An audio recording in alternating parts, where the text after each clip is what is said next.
Hello and welcome. I'm Leigh Ann Gerrans and you're watching W News, broadcasting live from the Al Arabiya headquarters. These are our top stories. Donald Trump defies critics of his Gaza takeover as he claims Israel will turn the strip over to the United States after the fighting ends. Opposition lawmakers in India protest the ill treatment of Indian immigrants deported by the USA. Trump's team prepared to lay out peace plans to end the war in Ukraine. And Greece declares a state of emergency on the island of Santorini after days of earthquakes as thousands are evacuated.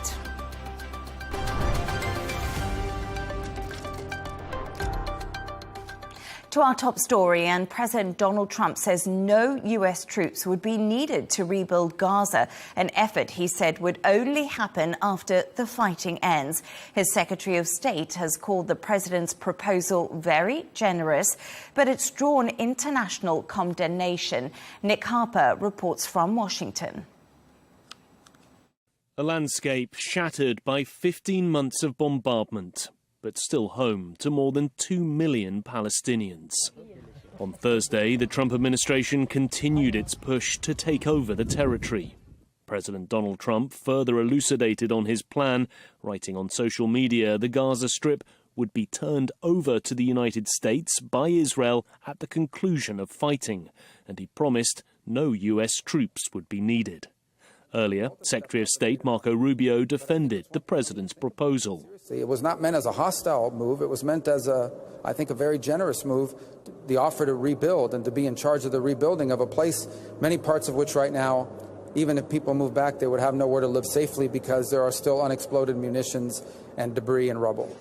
The White House says the US does not intend to pay for the rebuilding and now suggests the relocation of Palestinians would not be permanent.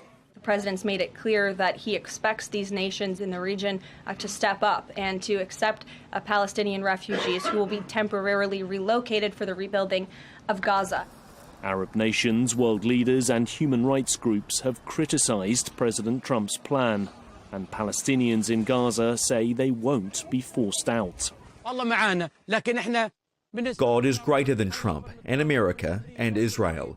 We will not immigrate, and we are steadfast in our land. They destroyed our houses and killed our children, but we are steadfast. The United Nations estimates it could take 21 years to remove all the debris from Gaza, an enormous undertaking, one Donald Trump wants to project manage, despite Gazans' determination to remain in the place they call home. Nick Harper, Al Arabiya News, Washington. Let's go live to Tel Aviv to speak to our correspondent, Giles Gibson. Giles, good evening to you. Israeli Prime Minister Benjamin Netanyahu has said there's nothing wrong with Trump's plans and claimed people who leave could come back. Tell us more.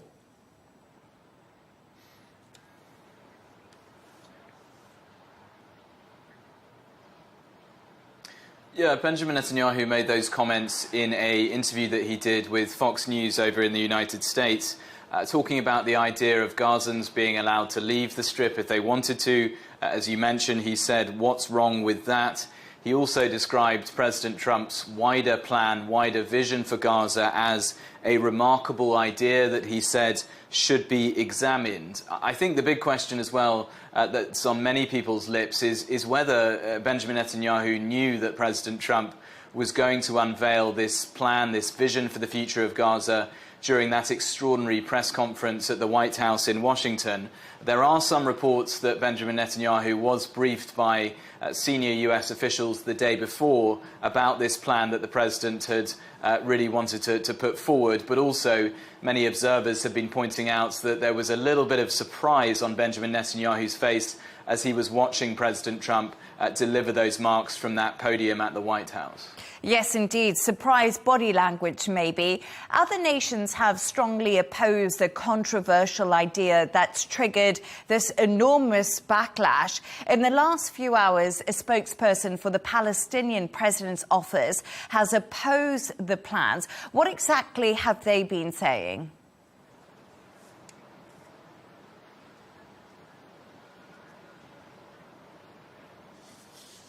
Well, we've actually also had a statement from Mahmoud Abbas himself, in terms of a written statement, the Palestinian president, saying that this proposal by the US president would be a serious violation of international law, and very strongly saying that we won't allow the rights of our people to be infringed.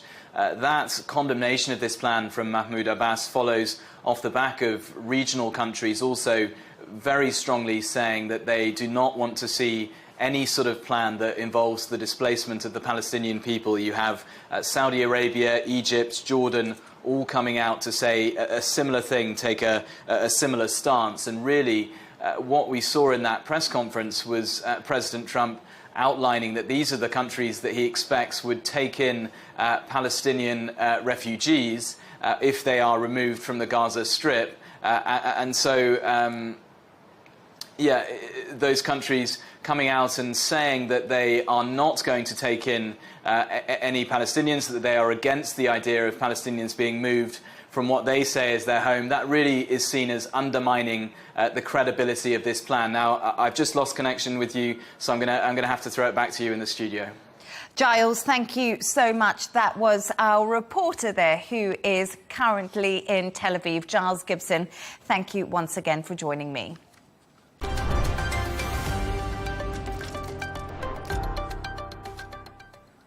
Now, opposition parties in India are criticising their government for not speaking up against the alleged ill treatment of deported illegal migrants by US authorities.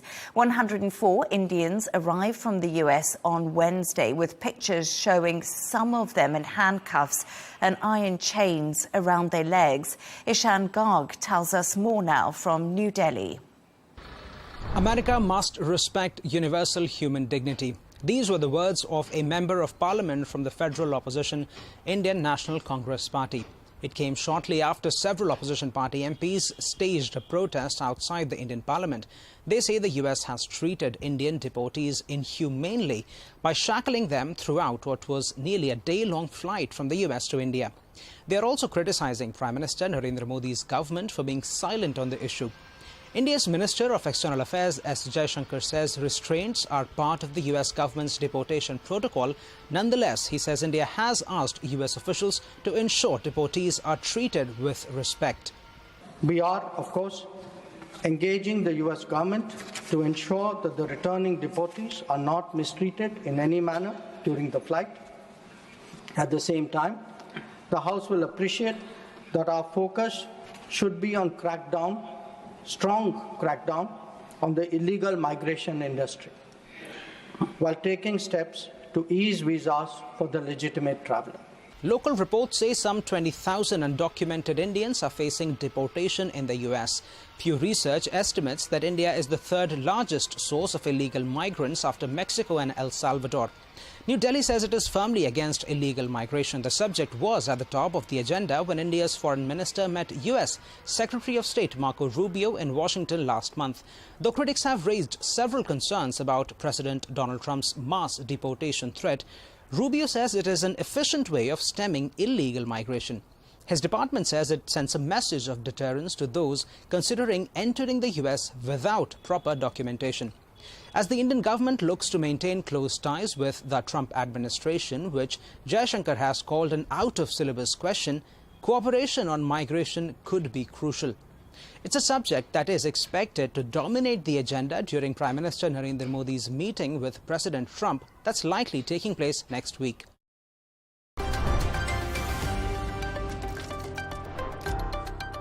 Let's take a look at some of the other stories making the headlines today. California utilities say it's likely their equipment sparked one of the Los Angeles fires that broke out on January the 7th. At least 29 people died and over 200,000 were evacuated, and many lost their homes as fierce flames did blaze across the region. Damage to the area could be as much as $50 billion, with insurance claims expected to exceed $20 billion. People in Sweden continue to grieve after the country suffered its worst mass shooting earlier this week. At least 11 people, including the gunman, died, with 5 others seriously wounded after shots were fired at an adult education centre outside of Stockholm. Police continue to investigate the suspect's motives for the attack. Swedish media named the perpetrator as 35-year-old Rickard Andersson. London's Grenfell Tower, the 24-storey building which caught fire 7 years ago, killing 72 people, is now set to be demolished. The government's decision to dismantle the social housing block has been met with anger from bereaved families and survivors of the disaster. Some campaigners had hoped the building would remain as a reminder of the tragedy, whilst others wanted it replaced with a memorial. Last month was the world's hottest January on record. 2025 broke the 2024 record by almost 0.1 degrees Celsius. Experts believe the rise in temperature is down to greenhouse gases. However, scientists do not fully know why the January just passed was particularly hot. And scientists in Australia have created the world's first kangaroo embryo via an IVF technique. Researchers at the University of Queensland are confident this breakthrough could save other endangered species like the koala, the Tasmanian devil, and the northern hairy-nosed wombat from possible extinction.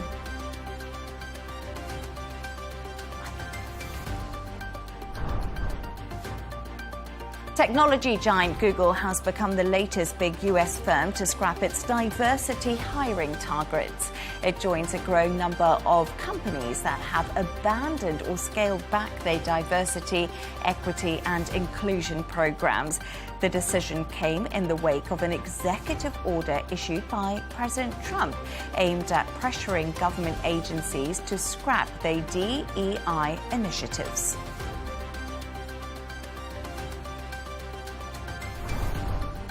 Officials in the US have detected a new strain of bird flu in dairy cattle in Nevada, raising concerns about the spread of the virus.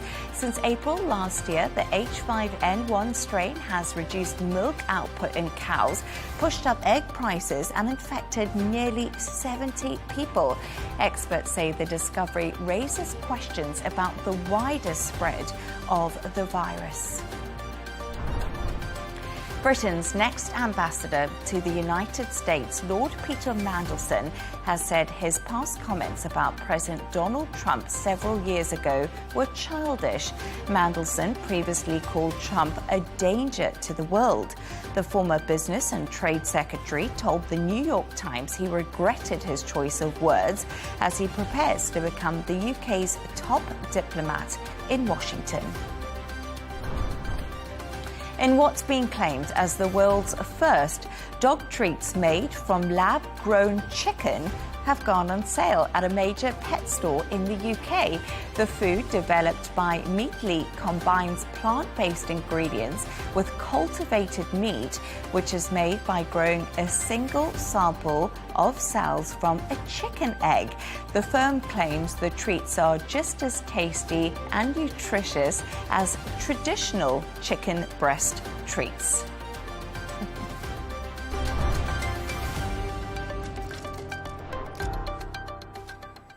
Now, Donald Trump's team will present a much-anticipated plan to end the war between Russia and Ukraine at a conference in Germany next week. Trump's special representative for Ukraine and Russia, Keith Kellogg, is expected at the event in Munich. The discussions will take place between the 14th and 16th of February. Now, that's 1 week shy of the third year of the war. We can now go live to Kyiv to speak to our correspondent there, Stuart Smith. Stuart, good evening to you.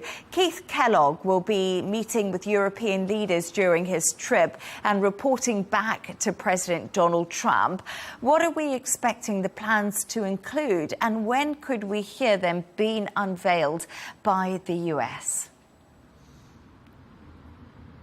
Yeah, so Keith Kellogg is the man to watch here. He's the special representative for Ukraine and Russia, and he's been appointed by Donald Trump to try and make progress where there has been very little, even over the last few years. His aim, he says, is to have a discussion with allies and European leaders and then report back to the president with what he talks to them about. He says he's not going to make any public statements or announce what he's been saying. He says that's for the president to do, but perhaps, as has happened in the past, certainly leading up to the initial discussions right after Russia's invasion in 2022, there will be parts of that plan that do end up leaking, either deliberately or accidentally. What this could look like might seem at the moment still even quite impossible. For example, it's been floated by President Macron of France, and Prime Minister Keir Starmer of the UK has suggested he's looking into the possibility of deploying peacekeepers. That would be the UK and France deploying peacekeepers as NATO countries in Ukraine, which of course is something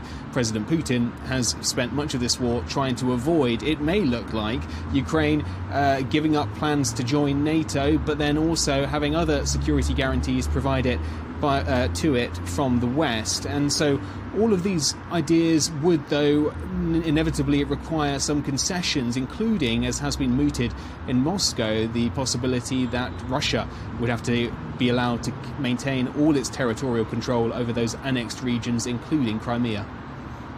So Kellogg has expressed that the US is keen to see elections take place in Ukraine following this possible ceasefire that could be put on the table.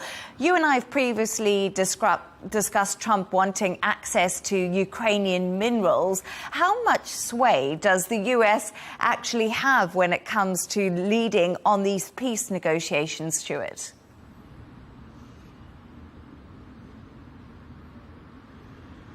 Yes, and President Zelensky too has said he's willing to have those elections once the war is finished and martial law is over, which is why elections cannot happen now. They're banned under martial law. But, the US is essential in these discussions. And it's interesting also to note, to look at the rhetoric coming out from Moscow. More often than not, you hear the Kremlin and President Putin talking about his war with the West. Ukraine is just the special military operation, which is part of that wider war. From the Russian perspective, it has an issue here with the West more than it does with Ukraine, because it's a fear about the West, and especially the United States, using Ukraine as a vessel to harm Russia. That's the Moscow perspective, and therefore it's almost more important from the Russian perspective to be able to talk with President Trump than it is with President Zelensky. But he's absolutely firm on that matter. He will not allow for negotiations to take place without Ukraine being involved.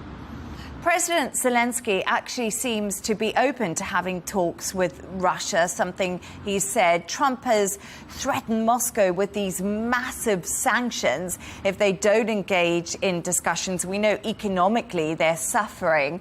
Do you think all of this is going to bring us to a truce between Putin and Zelensky anytime soon?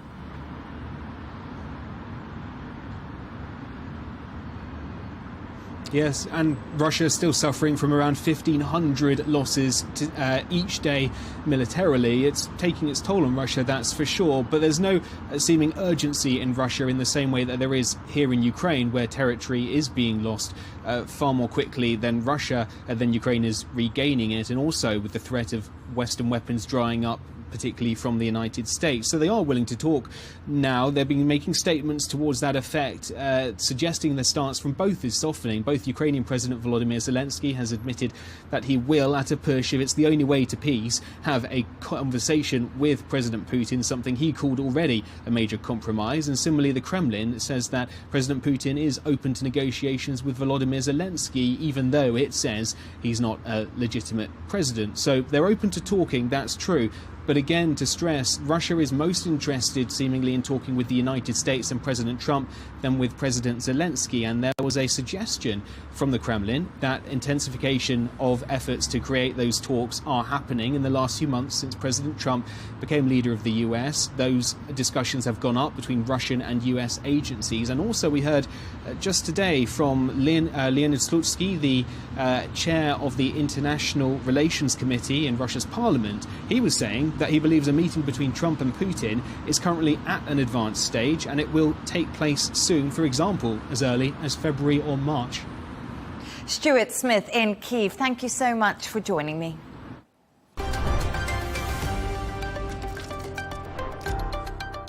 A state of emergency has been declared in Santorini as a strong earthquake is recorded between the Greek islands Amorgos and Santorini.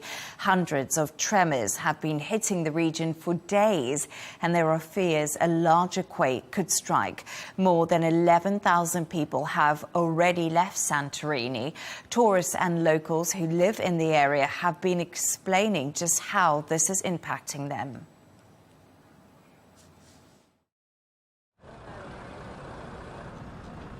We are not worried about the earthquakes. We've been feeling them all day, little light ones. We're from where our country has, in our state that we lived in, had big earthquakes back in the day. Well, generally, of course, we're a little bit concerned, I have to admit. It's something out of the ordinary. I mean, we have had tremors throughout the years, but sporadically.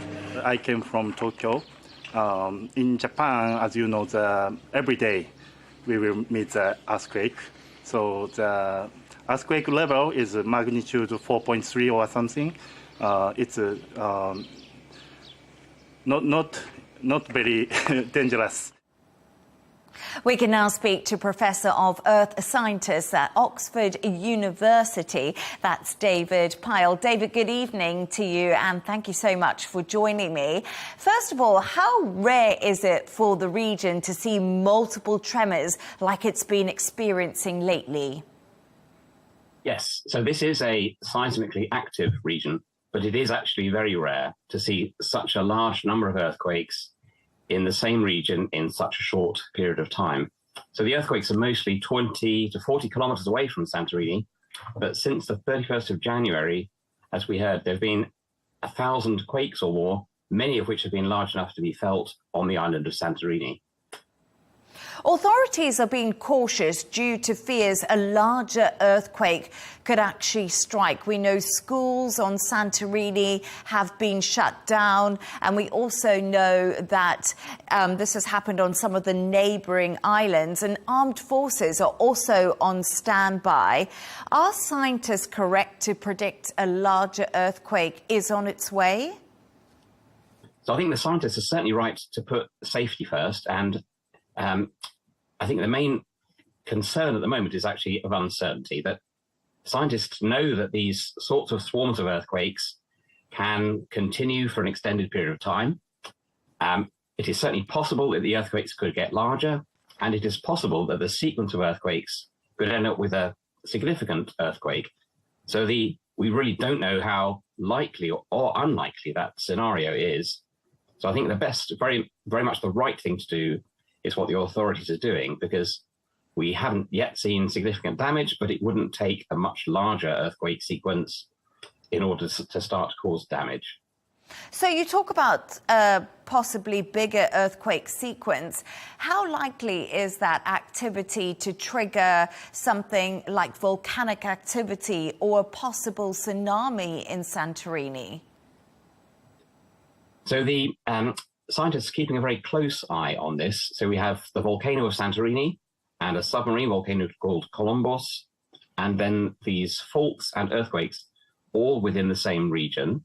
So geologically, we think that there are connections on a geological scale, but we don't actually know what the connection will be between the earthquake activity and the volcano itself. So for now, there's no sign that there's anything untoward on Santorini, but that's definitely being monitored very closely. The chance or the risk of having a larger earthquake that then causes a landslide that then causes a tsunami is probably quite significant. So again, this is a reason for, we don't know whether there's going to be a larger earthquake. We do know that there are steep cliffs on Santorini which are unstable. And so that's the reason for the caution. I've been lucky enough to go to Santorini, actually, and so far, as you say, there's been no significant damage and no injuries. But you just mentioned there that it is very rocky and there could be slides that may occur. What precautions should people on the island be taking right now, just to avoid any risk? So again, the Civil Protection have made some very good advice recently, which is to keep away from the cliffs, empty the swimming pools to minimize the risk of catastrophic damage if there's an earthquake. I think keeping away from old masonry structures or being aware of where those old masonry structures are is obviously important.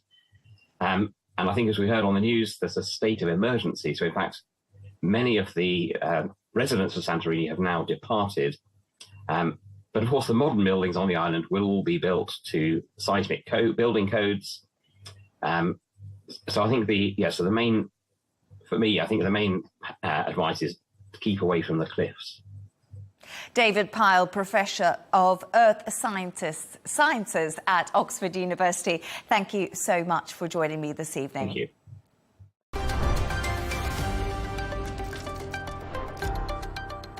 Let's take a look at the top business news. The Bank of England has lowered interest rates by 0.25 percentage point to 4.5% today. The central bank's outlook shows inflation is expected to peak at around 3.7% in the third quarter of this year, higher than previously expected. The BOE also halved its forecast for growth this year to 0.75%. Indian tax authorities have sent a confidential notice to South Korean car maker Kia, accusing it of evading millions of dollars in taxes. According to Reuters, the amount could be as high as $155 million, and the notice was sent in April last year. Kia has sold more than 1 million cars in India since its launch in 2019. Turning to sports news now, and Donald Trump's executive order banning transgender girls and women from sports participation is facing enforcement questions. Current options for introducing the ban range from looking at birth certificates, which can be changed, to inspecting the bodies of children, which many people do deem unacceptable. And Brazilian striker Neymar says the feeling of playing for Santos again after 12 years away from the club was indescribable. The 33-year-old returned to the Brazilian club from Saudi Arabian club Al Hilal last week. Neymar impressed in the second half as he now returns from injury.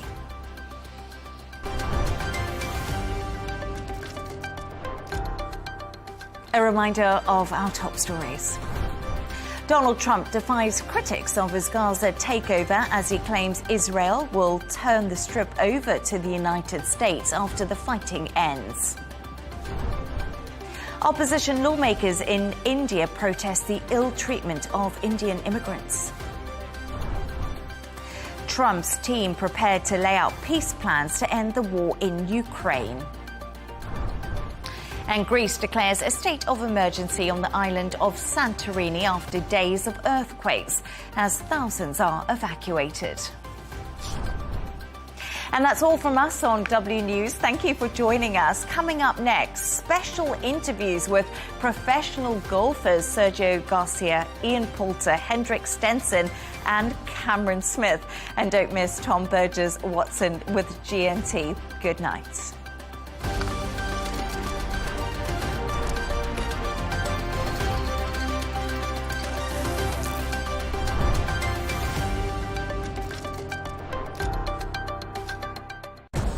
Arabiya News, we go beyond the headlines. From the latest breaking news to in-depth coverage of global events. We're not bought or sold. Nobody owns us. The loss of life, the destruction of property. The conflicts are such a terrible thing. Context and analysis to help you see the full picture. The world is in a very dangerous place. Join us on Arabiya News. It's very impressive. Where knowledge meets perspective.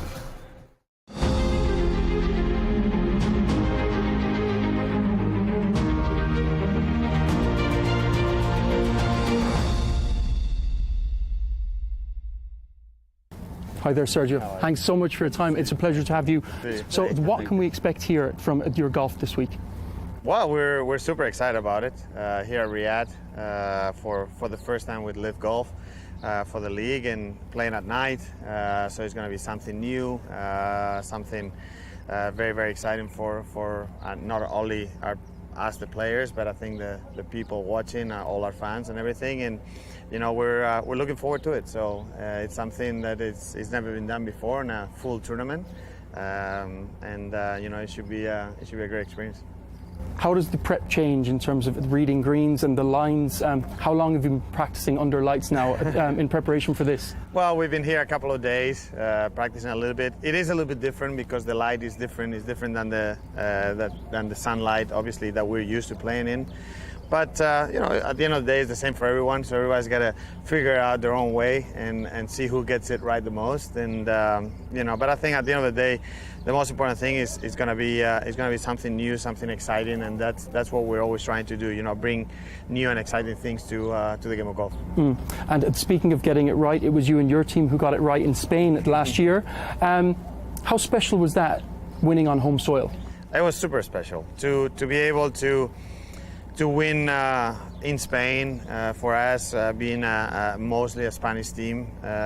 It was super special, and to be able to it was our fourth win as a team, but to be able to make it my first win as an individual, it was the cherry on top. So it was a great week, and we're super excited to come back and defend our titles there.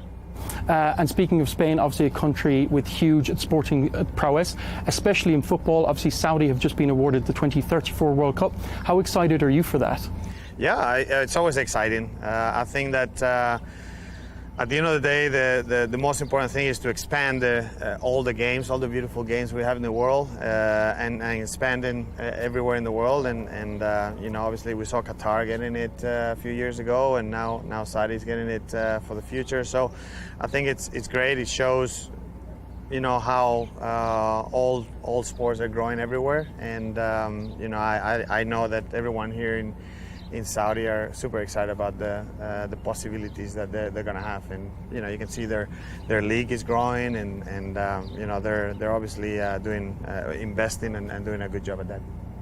And you've been invited to the PGA Championship this year, the first time you've played in that since 2022. Obviously it's been a little bit difficult for the LIV players. Do you imagine going forward it's going to get easier? I hope so. I mean, I think at the end of the day, I'm super thankful that because of the way I played last year, I got invited back to the PGA Championship. It's one of my favorite majors, and I'm super excited about going back, without a doubt. I think that at the end of the day, I think what in my personal opinion, what the majors want is the best players there, and obviously we have a lot of those great players that deserve to be in a lot of those majors. The only thing we can do is kind of keep playing well, keep representing our game the best way possible, and then the majors will make the decisions in who they want playing in them. So you have the most points in Ryder Cup history. You have recently paid your fines to DP World. You hope to be selected. How important is that for you this year? Yeah, I love the Ryder Cup. Everyone knows that. It's my favorite event of the year of in golf, I guess. But yeah, I mean, I think that we're members of the European Tour again, of the DP World Tour. That was the first criteria to be able to be eligible to be a part of the Ryder Cup, and now it's going to depend on how I play throughout the year, and hopefully, with the amount of tournaments that I'm going to play, hopefully if I play really, really well, I can make it on my own. If not, then obviously I will depend on a pick from the captain, from Luke Donald. But we'll see. The only thing I can do is play the best golf that I can play, and then see where that kind of puts me. And this is the first time in the Ryder Cup history that players from the US are going to be paid to represent their country. Do you think players should be paid in order to represent their country? Look, I think at the end of the day, for me, as a European, we've never thought about that. We never even, not even mentioned it, but we never even thought about it. So I've never been on that, on that side of the spectrum, I guess, and it's something that I don't think about it. What I want to do is be a part of the Ryder Cup, and that to me it's honor enough to that nothing else matters. So that's the way I see it. And obviously, being an Irishman, I have to ask, it's being held in Ireland in 2 years at the magnificent Adair Manor Hotel. you very much see yourself playing in that, opposed to being the captain? Yeah, I mean, I would love to be playing still. Obviously, there were some talks about maybe the possibility of me being the captain there. But you know, obviously, my focus as of now is on playing and hopefully making a few more Ryder Cups if my game is good enough. And when that doesn't happen, then we can try to focus on other things. But you know, I don't want to think about that until I know that I'm not good enough to be a part of it.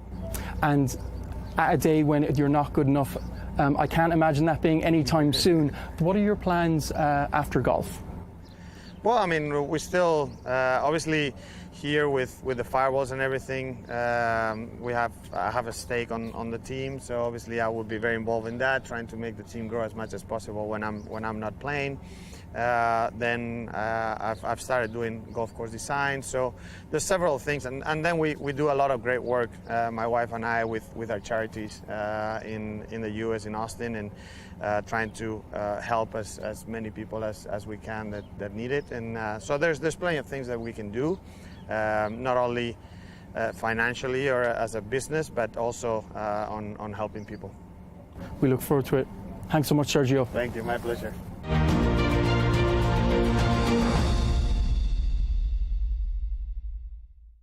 Ian Poulter, the first thing I'd like to ask you, this is going to be played under lights.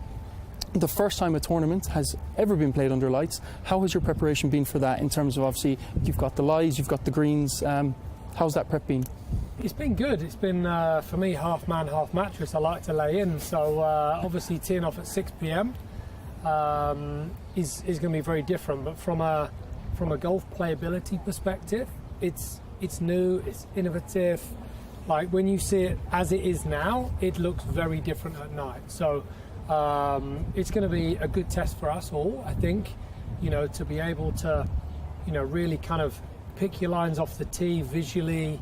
It looks a little different at night to what it does in the day. So get your homework done over these few days to, you know, to be able to select, you know, exactly where you want to hit it. And it's a challenge, but it's a great challenge. You know, the lights obviously very different.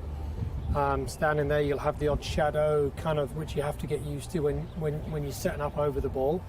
But I think it's brilliant. I mean, I think for us to, you know, showcase live golf and do it in a slightly different way and make it a bit more fun, you'll see that over the coverage. It'll be awesome. And speaking about live golf, obviously the live opener is here in Riyadh for the first time. Everyone's talking about it. How excited are you? I'm very excited. I think all of us, you know, we've played obviously before Royal Greens, but for us to come to Riyadh, I think is special.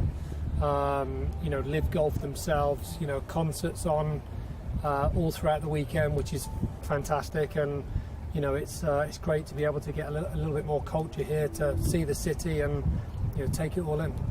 It's well documented your fashion sense on the course. Are you planning any special, any glow in the dark? Well, no glow in the dark. Castor, our new sponsor, we're pretty proud to obviously launch that this week. It'll be the first time, you know, out in the new gear this week. So, yeah, I feel, you know, even though it's not quite bright colours, but it looks great. We're very, very happy with our new clothing sponsor.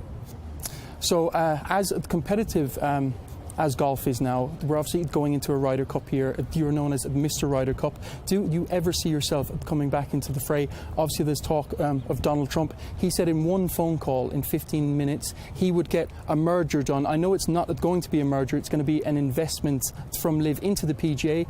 Is that ever possible? I know a lot of fans that'd love to see you back. Look, never say never, right? As it stands today, that isn't an option for me. But look, things change quite quickly, like we've seen, you know, in the golf landscape. So let's see how things play out.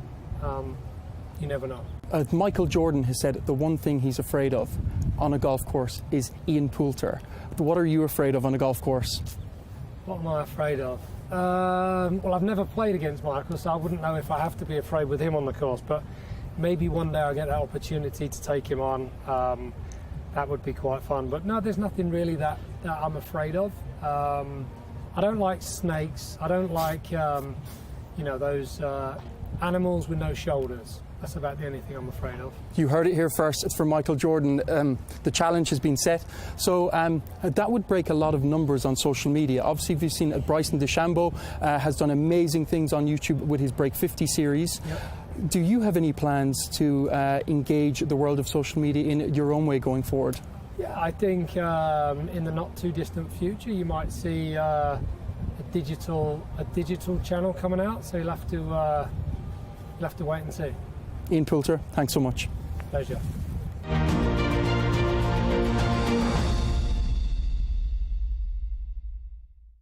Hi Henrik, thanks so much for your time. So how has the prep been? Obviously this is the first tournament that's ever going to be played under lights. How has your prep been? I think coming over from the US, I've tried to stay a bit more on a different time zone. We're going to be playing late at night, so staying in my US time zone schedule is making it a little bit easier. I've played every practice round has been played under the lights. Haven't had a lot of experience prior to this week, so we made the most of it. Played Monday night, Tuesday night, playing again tonight. So we should be accustomed with the with kind of the slight challenges on the odd thing, you know, with the shadows and so on. We sometimes get it playing late in the afternoon as well. You can have sunset and so on, and how you see certain undulations on the greens and so on. But in the bigger picture, it's been fine. I think it's going to showcase really well on TV. I haven't seen any footage from the event so far, but I can imagine it's going to look really cool, and it is a different experience. And I think the people that come out here and everyone watching is going to get a different feel for it. And how about in the off season in terms of normal practice? Do you tend to play once a week? Do you not want to see a set of golf clubs at all? Or are you still honing your skills in the off season? Yeah, I've certainly been playing more in daylight in the off season. We've had a long off season, which is something I really enjoy with my current setup. I've been traveling the world for many years, and you feel like 1 year has kind of tagged into the next one and so on, and to really have that time to first decompress a little bit, put the clubs away, and then you have time to start up and do both proper gym work and get ready physically and feel rested mentally. So when you're taking on a new season, you feel like you're ready to go. And I've had my team over in Orlando. We've practiced, and I've always been a player that tends to practice more than I play. But with my son, almost 15 years old, he likes to play quite a lot. So I think in the last couple of years, I've tend to switch over a little bit and do a bit more practice playing than maybe I used to back in the day. Well, it's probably good for him and it's good for you. Would you like your son to follow in his father's footsteps and be a professional golfer? Yeah, we'll see if he can make that happen. I think he's got his sights set on college. He's still got a few years before that, but he wants to play college golf, and he's turning into quite a nice little golfer himself. So we'll see if he can make it all the way out on the tours. So, speaking of players that have had obviously their main goals, Rory McIlroy has always wanted to win the Masters. Do you think he's there yet? Do you think we're ever going to see that? Oh, that's a tough one. I mean, Rory is obviously a phenomenal player, done so many great things in the game. I know he's got one of the majors left to go for a Grand Slam, the same as Jordan Spieth got one as well. So that's obviously what the natural target for both of those players. So I'm never going to say that someone can't do anything, and that's obviously a quest of his. And come April, I guess we'll see. There was one quote from Rory. He said that Tom McKibben, obviously he's just joined Liv from the PGA. He's only 22 years old. Rory said that may be a bit of a misstep at his age. What are your thoughts on that? I think everyone's going to make the decision they feel is the best for themselves and their careers. And I'm not one to tell anyone if they should walk left, right, or centre. So each one to their own. And obviously I saw him the other day and wished him welcome here to Liv, and another young, exciting player to follow and watch. And of course, I'm going to try and beat him when I have the opportunity. Of course. And then to just finish on, so there's always talk amongst, well, especially in interviews, who would you have at a dinner party, your 4 favourite guests? Who would you have as your guest on a 4-ball on the golf course? On the golf course? Well, I don't want to disappoint my son, so I guess he's going to have a spot in there, and then I'll take some of the all-time greats. I'll take Jack Nicklaus and Ben Hogan. Great, a very good choice. The very best of luck this weekend, Henrik. Thank you. Thank you. Appreciate it. Thanks.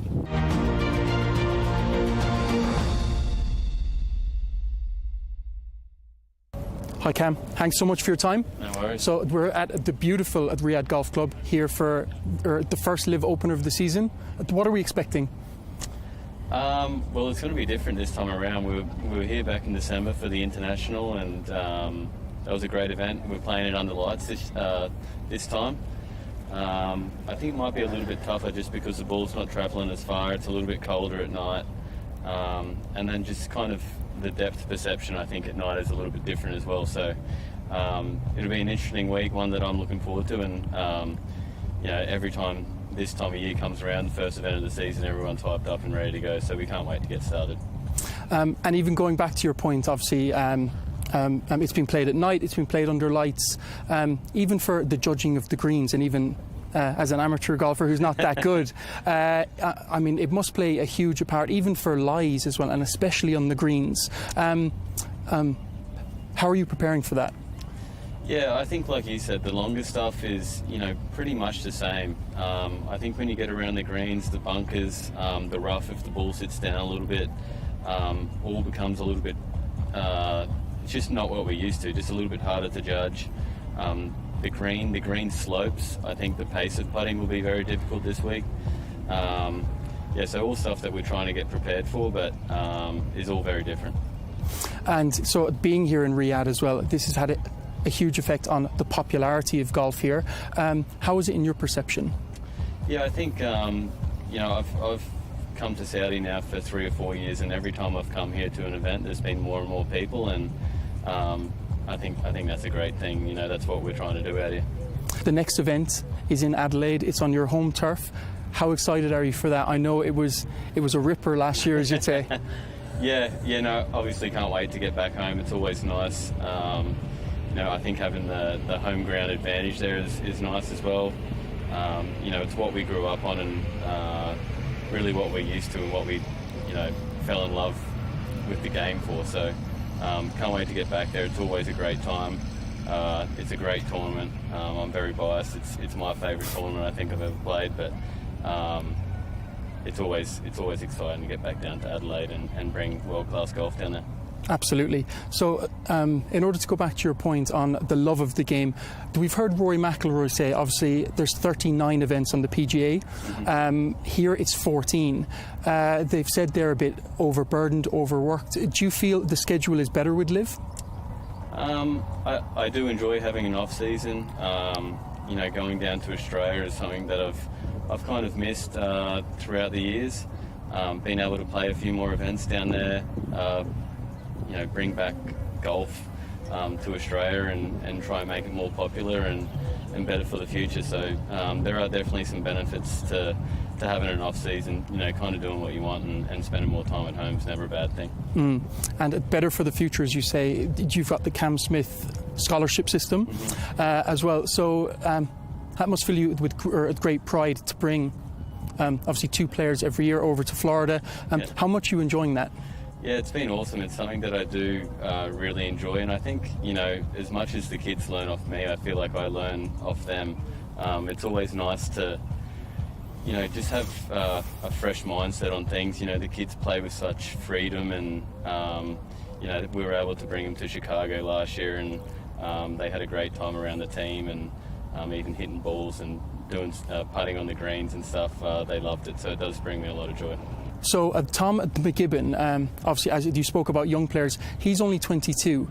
He's joined Liv. Rory McIlroy said, bit of a mistake, he was saying, at this age to be joining Liv at such a young age. What's your take on that? Again, I'm biased. I think it's great out here. I think it'll be great for him to develop his game around, he's on John Rahm's team. he'll spend a lot of time around him, seeing what he does, and obviously being such a great player and spending time around other guys as well. I think it's very different out here with the team environment. You can maybe get some tricks of the trade off John and the rest of the team, and hopefully makes him a better player. And I think this is a great spot for him to be. And in terms of being a better player, we've seen you had some great results at the Masters. With that coming up, is there a green jacket coming your way? I mean, I hope so. It's been one that's been very close to me a lot of times. I feel like I've done a lot of work this off-season and in Australia to kind of prepare myself for the event. So hopefully I did all the right things and it can work out this year. Absolutely. We've heard as well in the media that you and your wife are expecting your first child. Would you like your child to get into the professional golf world? Geez, it's so hard to say so early, but I mean, it'll definitely spend a lot of time around the game. Hopefully it falls in love with the game the way I did as a kid. I always look back on what my parents did for me as a kid and just going out there and enjoying the game. So maybe it'll be a little bit different being around some kind of high-stress scenarios, but absolutely, I think it's the best game in the world, and maybe not even professional golf, but just being able to go out and have a hit with your mates and spend some time. It's unlike anything else. So, just to finish, I've got an Australian producer who said I have to ask this: are you Ford or are you Holden? Oh, geez, that's a great question. I wasn't expecting that, to be honest. I was going to say like league or union or league or AFL or something, but I was brought up in a Holden family, so I'm a Holden fan through and through, and I love cars, so I've had a couple of Holdens in my time, and always Holden. You heard it here first. Cam, thank you so much. Thank you very much. Cheers. Cheers.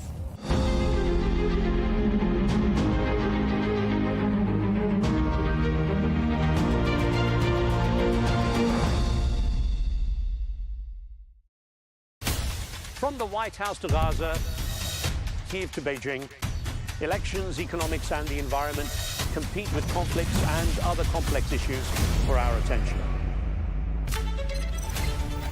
In an age of fake news, deep fake and artificial intelligence, they've got to have a vote and a say. It's important to look beyond the loudest voice to understand the truth. From newsmakers to groundbreakers, My campaign is going very well. Presidents, prime ministers, princes and peacemakers, and cultural tastemakers. As Arabs, as Middle Eastern, we're too emotional. Join me on the Riz Khan Show for empowering conversation.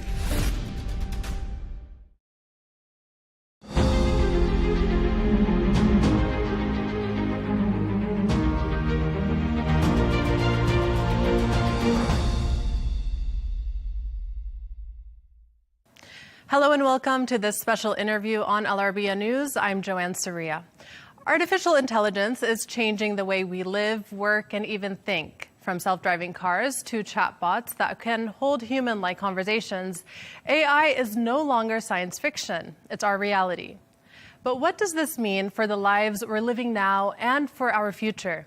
Can it take over our lives, or is it simply a tool to make our lives better? To get more insights on this, I'm joined by Manolis Kellis, professor of artificial intelligence and computer science at MIT. Professor, thank you so much for joining us today. Joanna, it's a pleasure to be here. Thanks for having me. Thank you. To start, how would you describe artificial intelligence as it is today? Artificial intelligence has really come a long way. It used to be faking intelligence. In other words, the humans will program every type of behavior and just simply pull the right behavior based on the circumstance, making the system seem intelligent when the system was not actually understanding anything. This changed dramatically with generative AI, with foundation models, with deep learning, and with multimodal understanding of the world. And I would say that AI has really come an enormous amount in terms of its progress. And it is surpassing human capabilities in many, many tasks already. Tasks that we once thought as intelligent have been completely wiped out by AI, pushing the boundary of what we call intelligent to more and more human-specific tasks. And therefore, the definition of artificial intelligence has changed to match the growing capabilities of these computer neuronal systems. And I would say that today, artificial intelligence has met every standard that we have set in the past and surpassed it. So we have narrowed down the definition to things that are more inherently human. But the challenge with this changing definition is that those things are also found in some of our animal relatives. For example, the emotional warmth, the care, the family values, and so on, are found in many of our animal relatives, thereby diminishing the uniqueness, if you wish, of human capabilities to this general ability to reason in a multimodal way, this common sense, this grounding, which I would say is really the last frontier of artificial and general intelligence at this point. Should we worry that reliance on AI, artificial intelligence, might diminish human interaction? I would say on the contrary. Right now, humans are spending an enormous amount dealing with mundane tasks, dealing with paperwork, dealing with minutes from meetings, dealing with, filling out tasks that are quite mundane. By having AI agents and avatars being able to take care of those tasks, of the more professional, the more mundane, the more, systematic and brutal and repetitive, you can now free up human creativity for more challenging tasks that really require this general intelligence that we still are unique in having. But at the same time, it can free up people to spend perhaps a little bit more time with their families, a little bit more time taking care of the elderly, taking care of their children, spending time with their loved ones. So I think that by automating a lot of the needs of our time at our work and in other sort of more mundane tasks, we can actually free up more of our time for more human interactions. And therefore, it can be a net positive thing. Now, the question is, when I meet with my students, what matters more? Does it matter more that I give them solid advice about their own work and their research? Or does it matter more that it's the physical me? Because if I train an avatar based on thousands of hours of interactions with my own students, and it is able to give very good advice that can sort of untangle them in their own research based on whatever problems at hand, based on my own thinking and philosophy about how we do research and my own advice that I've given to many other students before, and it's able to pull this advice selectively for the problem at hand, then one could argue that I'm limiting human interaction, but one could argue also that I can be available for hundreds of students instead of the small number that any one professor can supervise at a time. So it's a trade-off. So would you say AI has the potential to enhance human values, or could it risk eroding them? This is also a very, very interesting question. Basically, I believe that AI can help us overcome some of the evolutionary impulses that we have.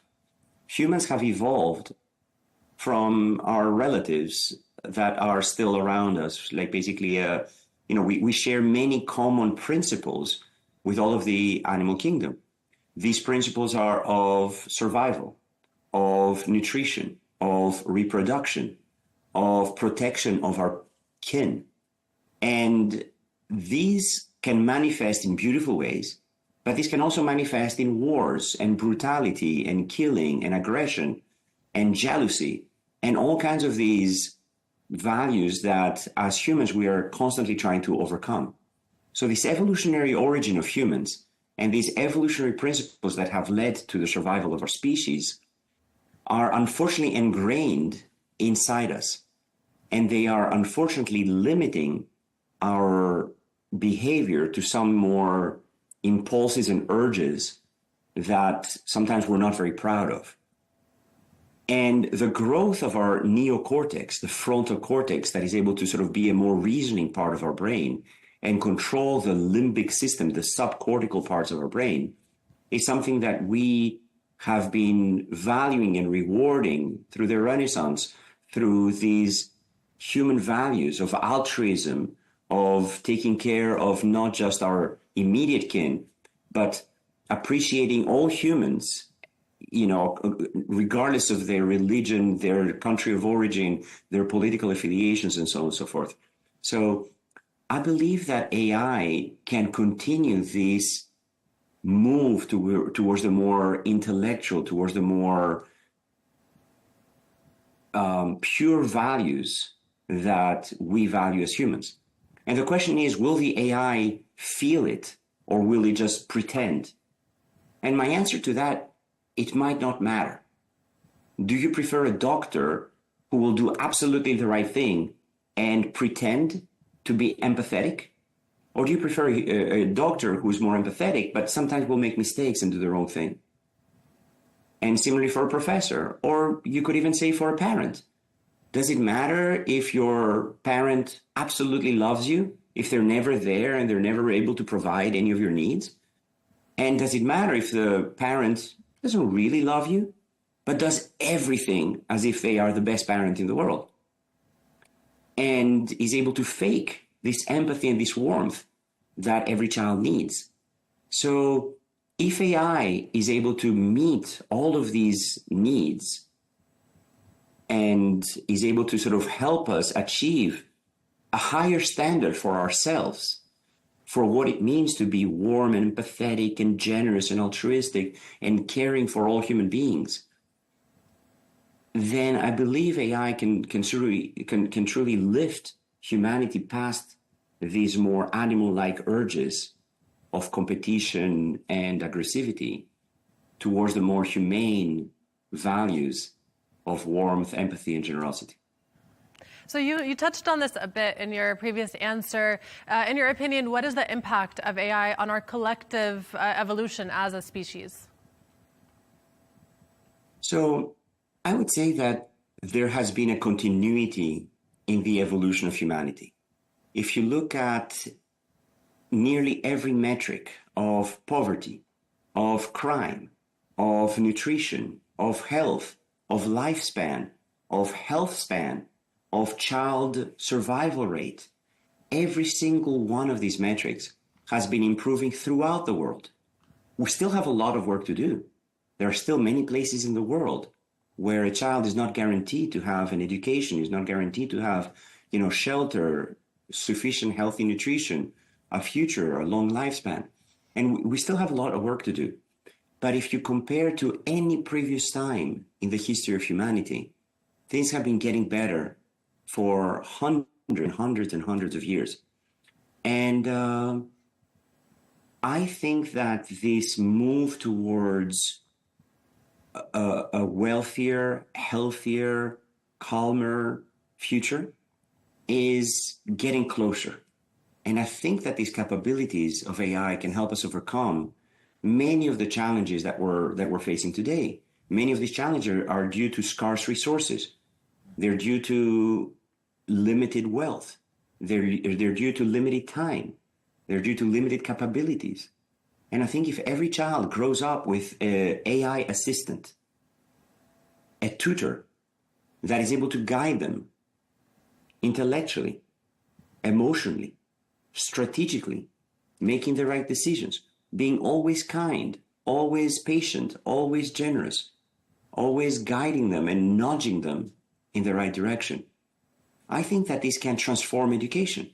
Instead of having every teacher be required to know all of the human knowledge that every student in their classroom will need, which is nearly impossible, because some of those students might be geniuses, might be able to surpass their teachers tenfold, 100-fold, and therefore limiting what the student learns to whatever the teacher knows limits the maximum capability of the students.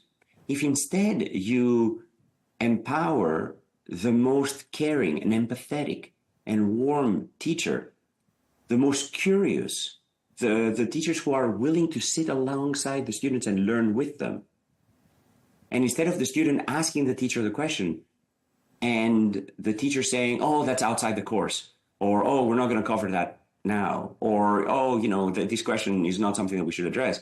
Instead, if the teacher says, wow, that's a great question, let's sit down together and learn about it. And if the teacher has the same curiosity, then that opens the realm of teachers to not just the people who have the most knowledge, but to the people who are willing to sit along with the students and learn with them. And then suddenly we can have many, many more teachers. And we can augment these teachers with AI tutors who can help the students learn and surpass their own teachers. So as I'm sitting and learning with my children, this is exactly the attitude that I have. Where I'm like, well, here's what I know about this, but let's find out a lot more.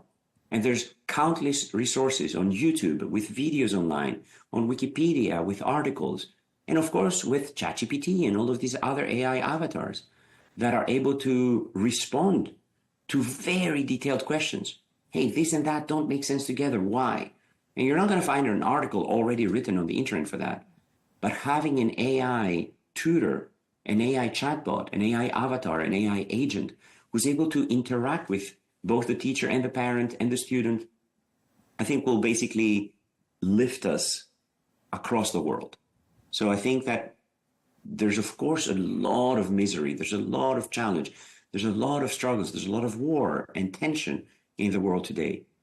But some of that can be alleviated by lifting everybody up, by teaching from an early age kindness and generosity and altruism, but also pushing for excellence, bringing the best out of every student, helping every student achieve their maximum potential.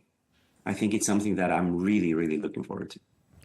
So how do you see AI affecting our personal lives? So whether at work, for example, or even our own relationships? I see it changing every aspect of our lives. At work, at home, with our children, with our parents, with the elderly. Imagine if every elderly person sitting in a nursing home had an AI avatar with face and, emotional reactions and voice and kindness and warmth to sit with them and chat every day. Imagine if we have every child similarly in their home, in their room, having an AI agent that is able to say, listen, you have 5 minutes to play that video game, but after that, let's get back to your homework, okay? And, encouraging them and nudging them again in the right direction. There's, of course, a lot of sci-fi movies that are painting the worst possible scenarios with AI, where AI is like invading every aspect of our privacy and controlling us and manipulating us for its own benefit. But this is a lot of anthropomorphizing of AI. This is projecting a lot of our evolutionary quirks that got us where we are. These, egocentricity and this, self-preservation and this competition and this sort of protection of kin at the detriment of others that were absolutely necessary to our own evolution and to us making it so far.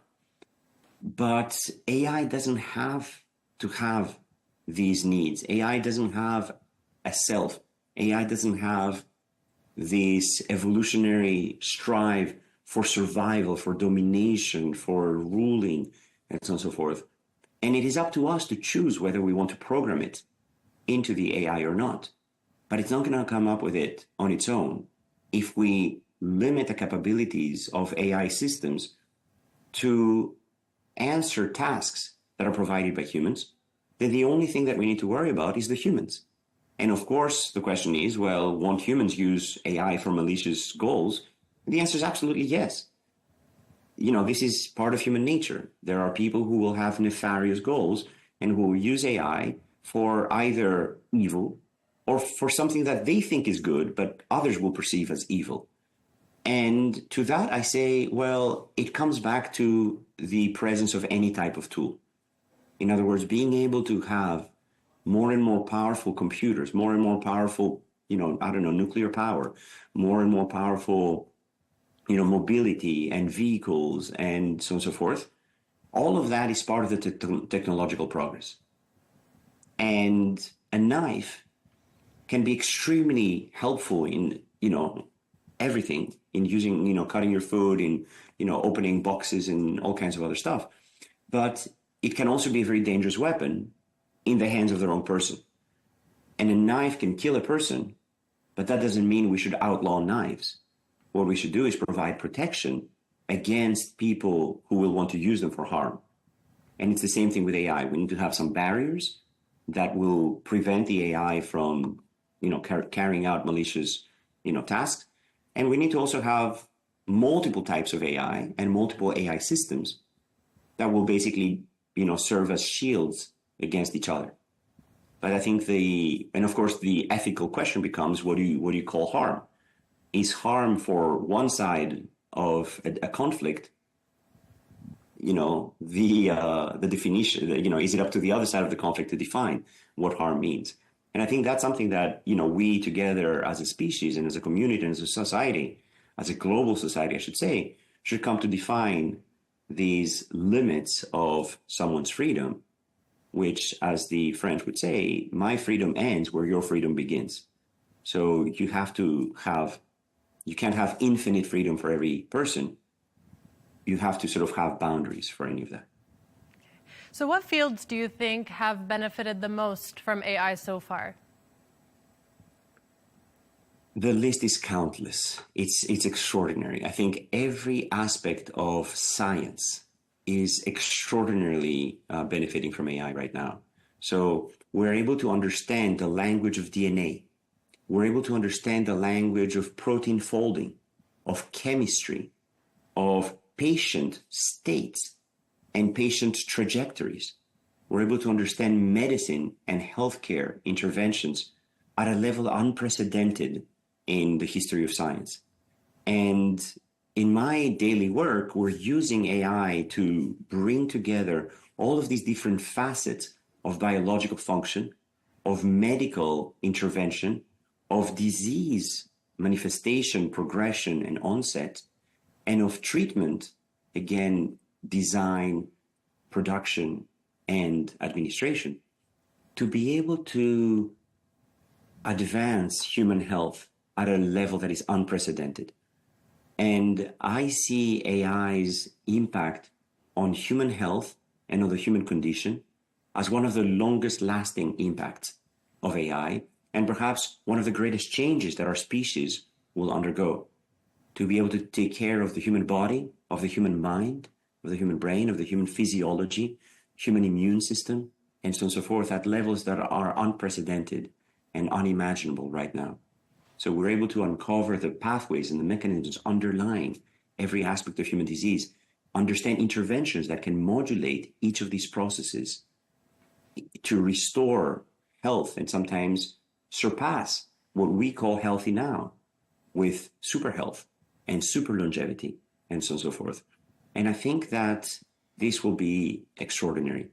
Beyond just medicine, health, biology, chemistry, there are, manufacturing, architecture, climate, food production, animal welfare, and all of these things are areas that AI can and is truly having an enormous impact. So I think that every aspect of science, engineering, manufacturing, design is absolutely touched and reshaped by AI.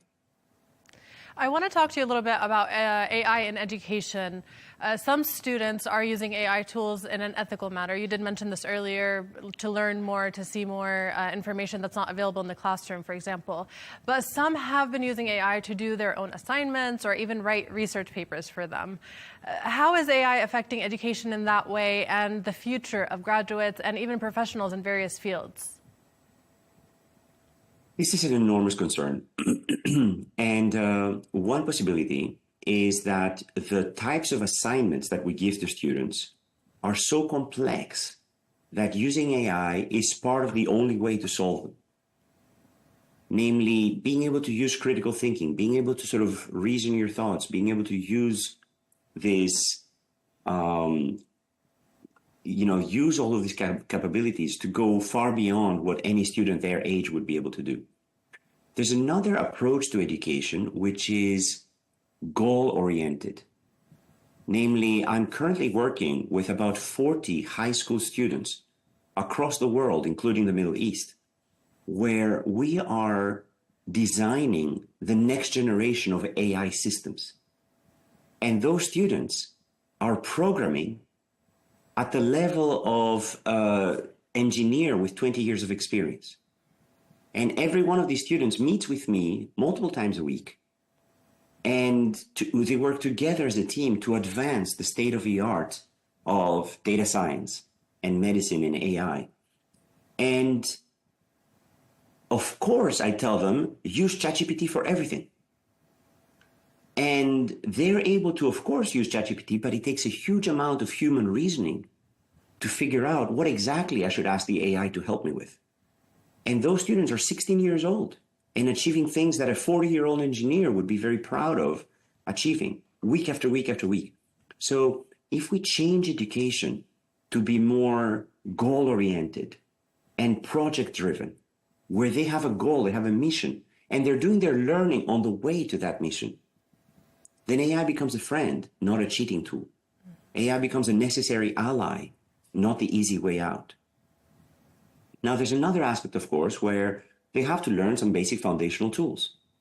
You can teach them in the classroom with traditional approaches and an essay that they go off and read, and write at home, or you could make the AI part of that solution. You could basically say, hey, what are the top 3 thoughts that come to mind?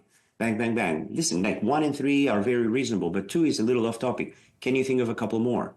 And then the student will sort of interact with AI and say, yeah, you're kind of right. What about this and that? They're like, yeah, that's good, but can you combine them perhaps in a more interesting thing? Okay, now let's structure your essay. Remember, the first thing that you need to do is come up with an outline. Can you come up with an outline? And then you do that. And then the AI becomes the tutor working with the student at home rather than the cheating tool. Oh, can you please write this essay for me? And then the student needs to submit as part of their homework the entire transcript of the interaction that they had with the AI. So that the teacher sees that it's not just, hey, can you please write this essay for me? And then suddenly you're able to augment the student experience to go beyond what was previously possible. And you have this tutoring happening throughout. And of course, there are ways to monitor the interactions of a student with the AI system. And, the parents have to sign off on this, and you have to, have certain controls on the computer, on the account, etc. But faking all of that for the student, yes, it's possible, but the act of faking it will have the end result of still learning that process of writing an essay, writing a paper, solving a challenge, and so forth. And I think that we need to also prepare students not for a world before AI. We need to prepare students for the world today. In other words, instead of asking the students to multiply 2 very large numbers, which is frankly useless, in any foreseeable future world, you ask the students to solve much more interesting questions. So I think that part of the disconnect is that we have an educational system that was designed 150 years ago with techniques that are literally from the future. And preparing the students for today's world requires the rethinking the type of education, the type of skills, the type of jobs that these students will have. And perhaps respecting them a little bit more as adults and giving them tasks that sometimes the teacher thinks are impossible, which is, I have to admit, something that I do with my high school students that I work with. I will make suggestions about things that I think will take months, and they'll come back in days and say, yeah, I tried this, and I found this new tool, and I found this new capability, and, I have it.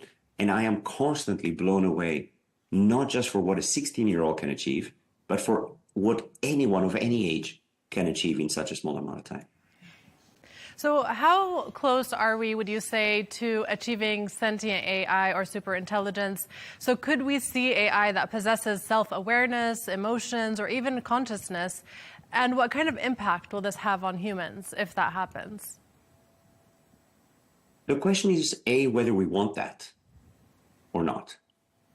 And I want to distinguish different types of AGI. I mean, like a lot of people are thinking of superintelligence as necessarily sentient intelligence. And it doesn't need to be that way. Superintelligence can simply be surpassing humans in any one task.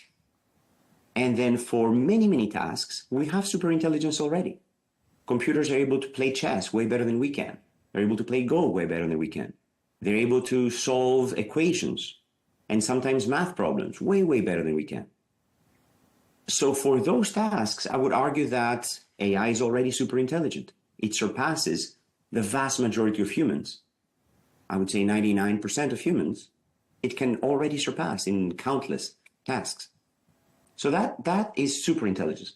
The second one is general super intelligence.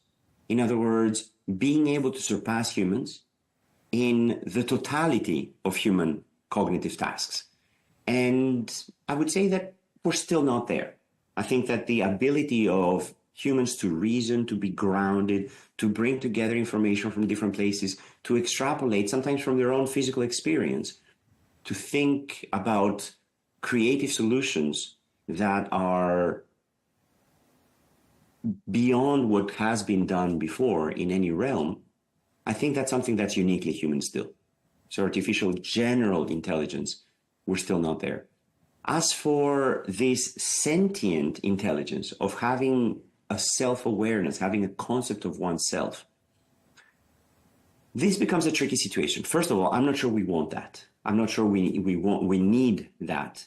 I think we can achieve so much with AI just being a non-sentient, super intelligent companion.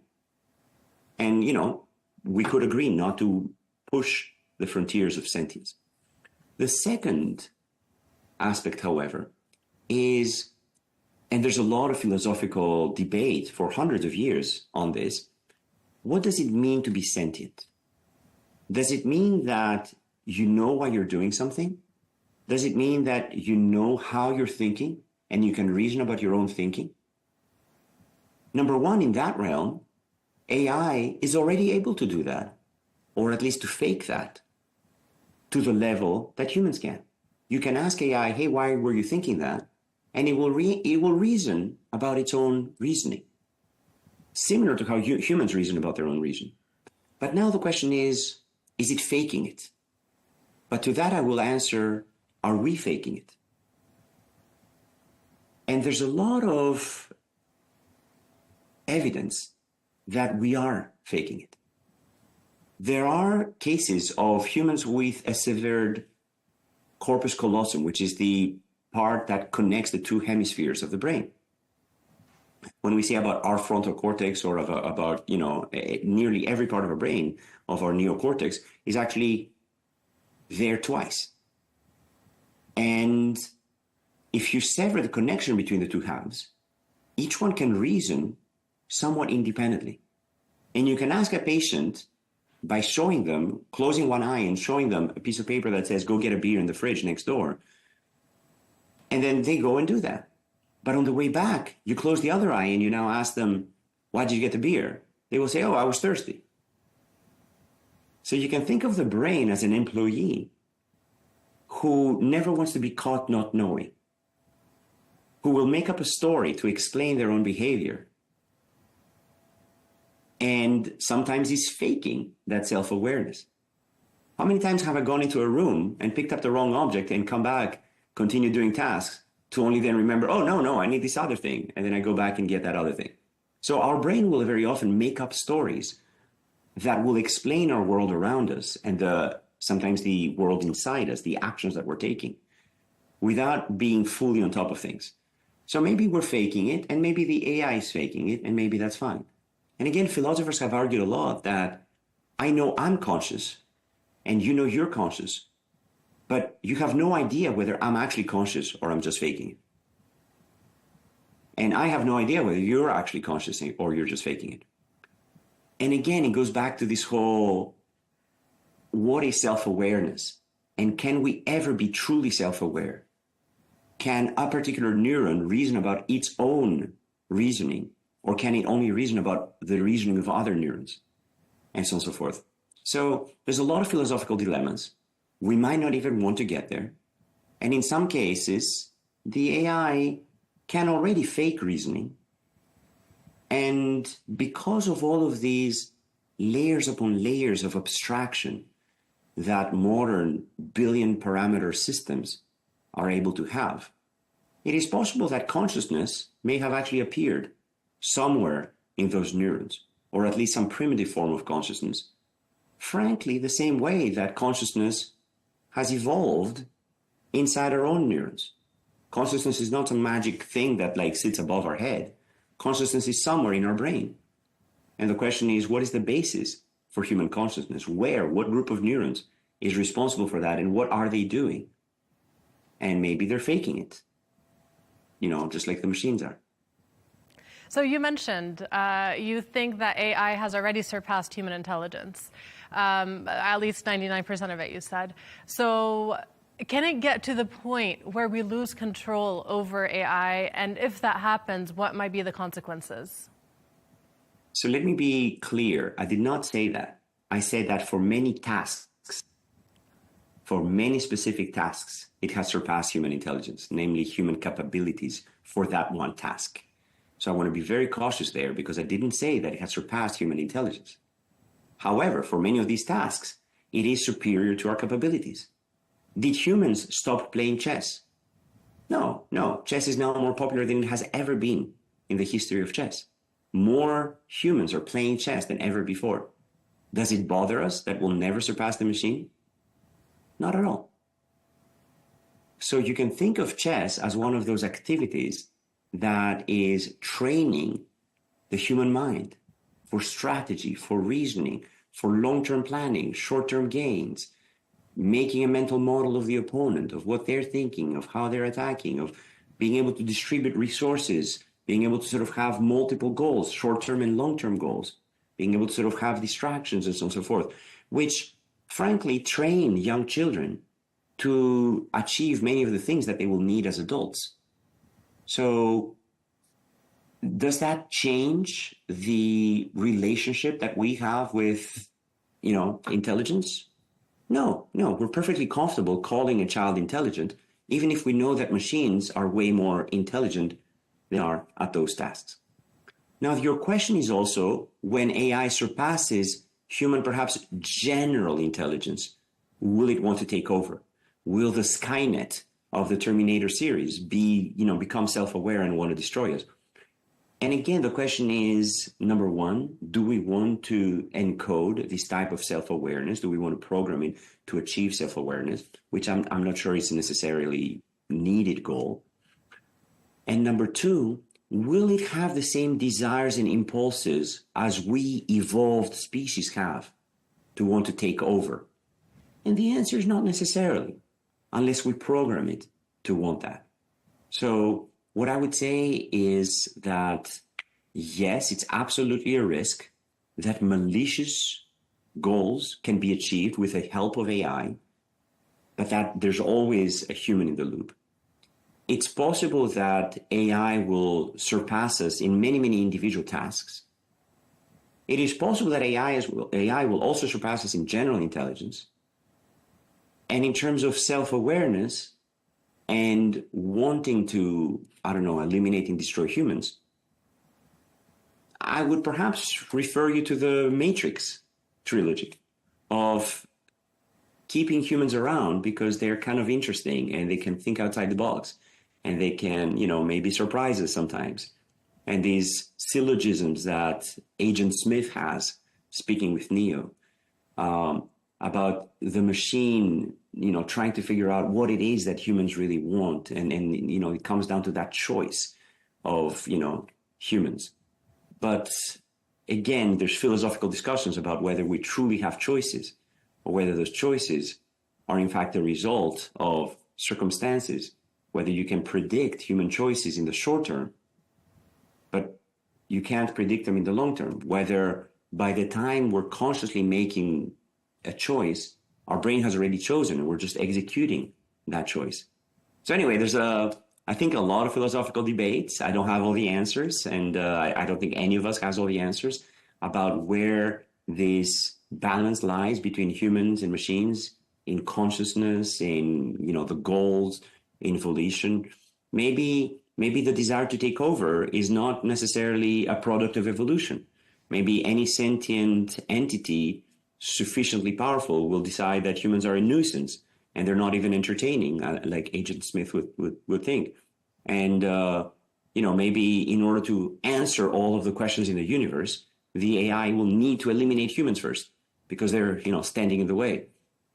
But I can imagine a scenario where after it has conquered all of humanity or enslaved them or sort of created the matrix, the AI basically realizes that, okay, now I know every answer in the universe. I am kind of bored. I wish that humans were still around. So anyway, we're many science fiction movies away from this. And I think that in the near term, AI can be a force for good. I think that super intelligence in so many tasks is absolutely a goal of my research, a goal of many people's research. And I think it will be needed to elevate the human condition to levels that we have not previously reached. I think that it will allow us to achieve perhaps levels of empathy, of generosity, of altruism that we have never before seen, levels of education, of growth, of kindness, of taking care of the elderly and of our loved ones that, again, have never been before achieved. And I think that having an AI assistant for every working professional, having an AI tutor for every student, having an AI, co-teacher for every classroom, I think will be a net benefit for all of humanity. We still live in a world of limited resources where, energy is not infinite, food is not infinite, space is not infinite, resources are not infinite. And therefore, human conflict continues. And there are, unfortunately, still so many struggles in the world. But I believe AI can be a force for lifting everyone from, the top student in the class to achieve levels unimagined before, to every student in the class to achieve what would traditionally not have been possible in terms of career, in terms of, creativity, in terms of self-fulfillment and self-instantiation. So I'm an optimist. I think that we can truly achieve a lot with the help of AI, improve the path of humanity to levels never before seen, and that we need to be very cautious about the self-consciousness part of AI, because that's the place where some of these unexpected behaviors can sometimes arise. And I would argue that perhaps we don't need self-consciousness. Maybe next time we can have AI avatar conducting an interview. Let me call the real Manolis and see what he thinks about that. Professor Manolis Kellis, thank you so much for your time and your insights. Joanna, thank you so much for the great conversation. Really enjoyed it. Bye-bye.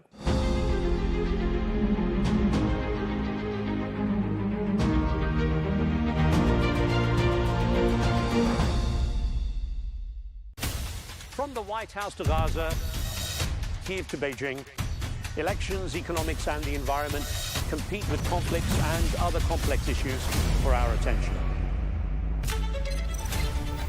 In an age of fake news, deepfake and artificial intelligence, they've got to have a vote and a say. It's important to look beyond the loudest voice to understand the truth. From newsmakers to groundbreakers, my campaign is going very well. Presidents, prime ministers, princes and peacemakers, and cultural tastemakers. As Arabs, as Middle Eastern, we're too emotional.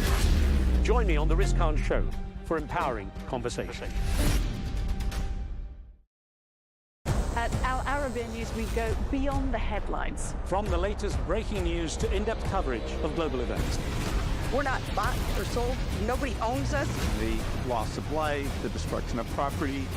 The conflicts are such a terrible thing. context and analysis to help you see the full picture. The world is in a very dangerous place. Join us on Arabiya News, It's very impressive. where knowledge meets perspective.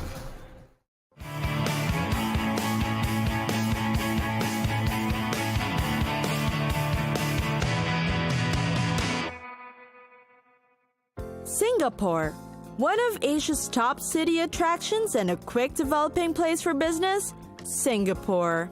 The city's unique cosmopolitan culture is a harmonious marriage of the old and the new. You'll see high-rising modern skyscrapers alongside heritage buildings all around this island city. Transportation is also fast and efficient for the locals and tourists. The award-winning Changi Airport provides connections with over 100 airlines flying to more than 200 cities around the world. Because of its pro-business environment, more than 7,000 multinational companies make Singapore an often visited city for work-related transactions. For visitors, Singapore's attraction lies in its good impression as a safe, clean, and efficient place to be. One of the most popular tourist spots is the Singapore Flyer. It is the world's largest observation wheel outside the United States. It stands at a stunning 165 meters and offers a magnificent view of the cityscape. As the wheel turns, you'll get a 360-degree view of Singapore's iconic and historical landmarks and views, from the Marina Bay to the Singapore River, Raffles Place, Merlion Park, Empress Place, and the Padang. On the other hand, set your sights on the historical structures resting within the modern city. The old Chinese buildings in Chinatown, Muslim characteristic of Kampong Glam, and Little India's district are still popular among tourists. Also known for their history are the Chimes, Dalhousie Obelisk, Merlion Park, Old Parliament House, National Museum, Asian Civilizations Museum, and World War II sites like Battle Box, Changi Chapel and Museum, Fort Siloso, and Kranji War Memorial. Visitors of the city can enjoy the best of Chinese, Malay, Indian, and Eurasian cultures through the many traditional and religious festivals that fill the Singapore calendar. Proof of its multicultural feats are the hawker centers scattered throughout the island city. Singapore's first 1960s-themed food street, the Singapore Food Trail, serves up a wide selection of local hawker delights. A melting pot of a city, Singapore is a place where individuals of different races live harmoniously together.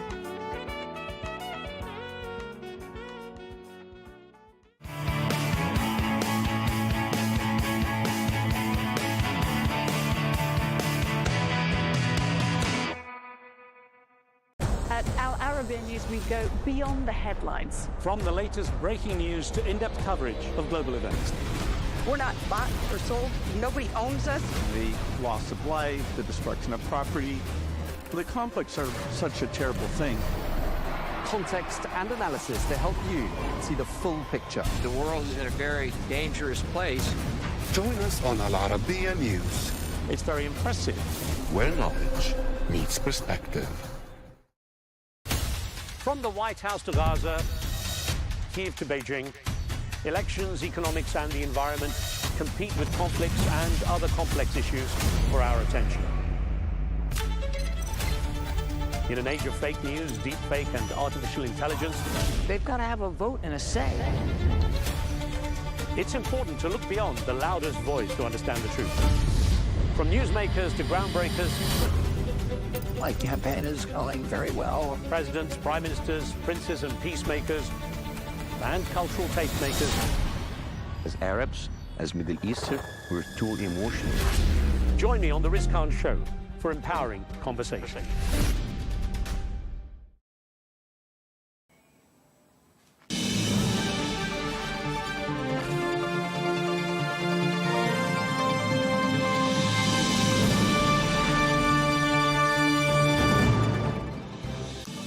Hello and welcome to Global News Today, bringing you exclusive interviews with leading experts every weekday here on Arabiya News. I'm Tom Burges Watson. Coming up on today's programme, the US Secretary of State Marco Rubio appears to backtrack on President Trump's plan, announced earlier in the week, to move Palestinians out of Gaza and resettle them in other countries. Rubio now says any transfer of Gazans would be temporary. The Israeli Defense Minister Israel Katz orders the army to prepare for what he called voluntary departures from Gaza. Katz says that they can go to any country willing to accept them. As the White House attempts to clarify what President Trump's Gaza proposal really meant, we're going to be speaking to one person who knows all about his communication style. I'll be speaking to Mercedes Schlatt, who was his Director of Strategic Communications during the Trump first presidency. And it's been announced that the funeral of the Aga Khan is going to be held in Lisbon on Saturday. He died on Tuesday at the age of 88. Coming up, we'll be speaking to Britain's Lord Safraz, who's paid tribute to him, calling him a hero.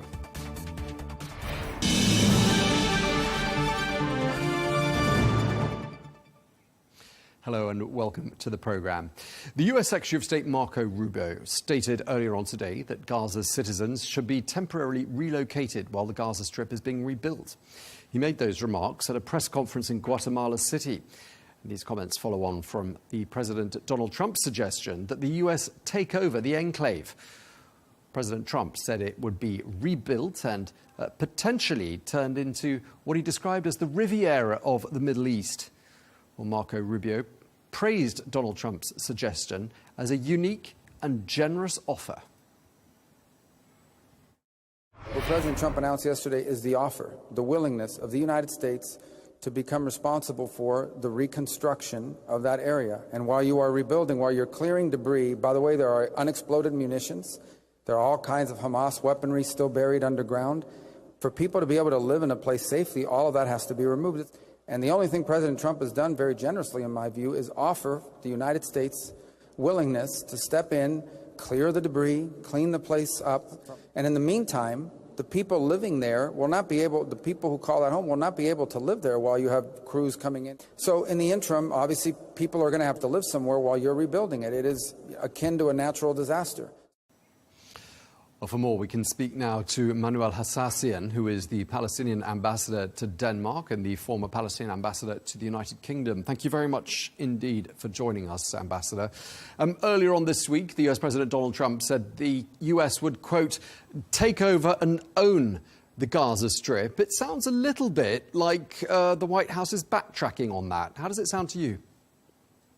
Well, actually, you know, such a statement is ludicrous, because President Trump knows very well that the previous administrations have accepted the two-state solution, including Gaza, West Bank, and East Jerusalem. And here he comes with a crazy proposal of trying to occupy Gaza and turning it into another Singapore and what have you. So the forcing of Palestinians out of their territory, in my opinion, could destabilize the entire Middle East region. He is asking for escalation of conflict. And of course, you know, such an act will basically mobilize also the entire Arab world, let alone the Islamic world. The Europeans have expressed their dissatisfaction with such a proposal because they still stick to their guns on the question of a two-state solution. So there is no acceptance by this proposal, except the far right wing of Israeli government, that of course it suits them to see Gaza without the Gazans, without the Palestinians, let alone that they would like also to see the Palestinians leaving the West Bank. So the immediate reaction of the Palestinians, especially the people who were interviewed in Gaza, that they are not going to go anywhere. Why should they leave their land? And if he wants basically to make them live in peace, let him end the occupation, Israeli occupation, President Trump, and let him stick to the international law and international legitimacy to have a conflict resolution to this epistemic community conflict, which is a protracted conflict that has been going on for almost 70 years. So his statement was very stunning. also to Jordan and to Egypt, who adamantly and categorically rejected such a proposal because that will put them in a very critical situation, let alone that they have been part and parcel of the Arab initiative, supporting a two-state solution and having an independent Palestinian state that would secure stability and peace in the Middle East. So here he comes with such a baffling remark that shook the entire world. And he thinks that he is dealing, you know, with people as if it is a business deal. Sure. And this is not acceptable. Yeah, I mean, what the Secretary of State, Marco Rubio, is now saying, it sounds a bit different from what we heard on Tuesday night, doesn't it? He said this wasn't meant to be a hostile idea, he says. And he says the transfer of people from Gaza would only be temporary. Do you think people would believe that? No, it was the same story in 1948, where the Palestinians thought 750,000 were diasporas, thought that it was temporary, and they held their keys and left. And since 1948, not a single human being came back to their own original homes.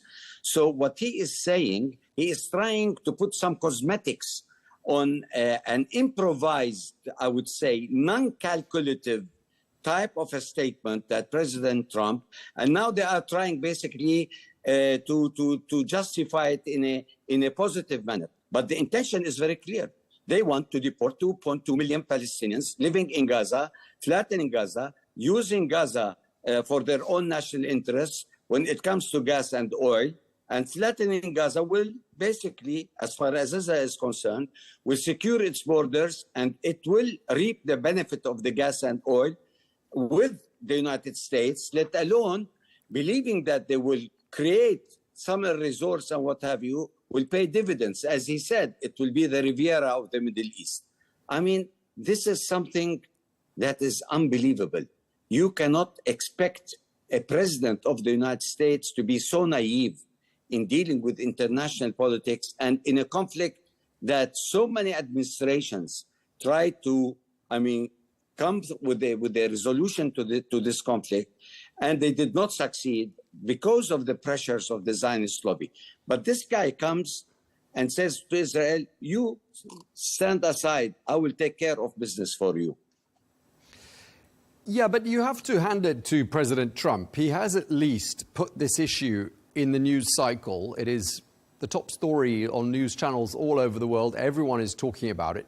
He's certainly got the debate fired up. And some might say that there is some method in what he's done in creating some chaos, but out of the chaos might come some order. What do you make of all of this? How do you interpret these actions? Do you think there is a strategy here?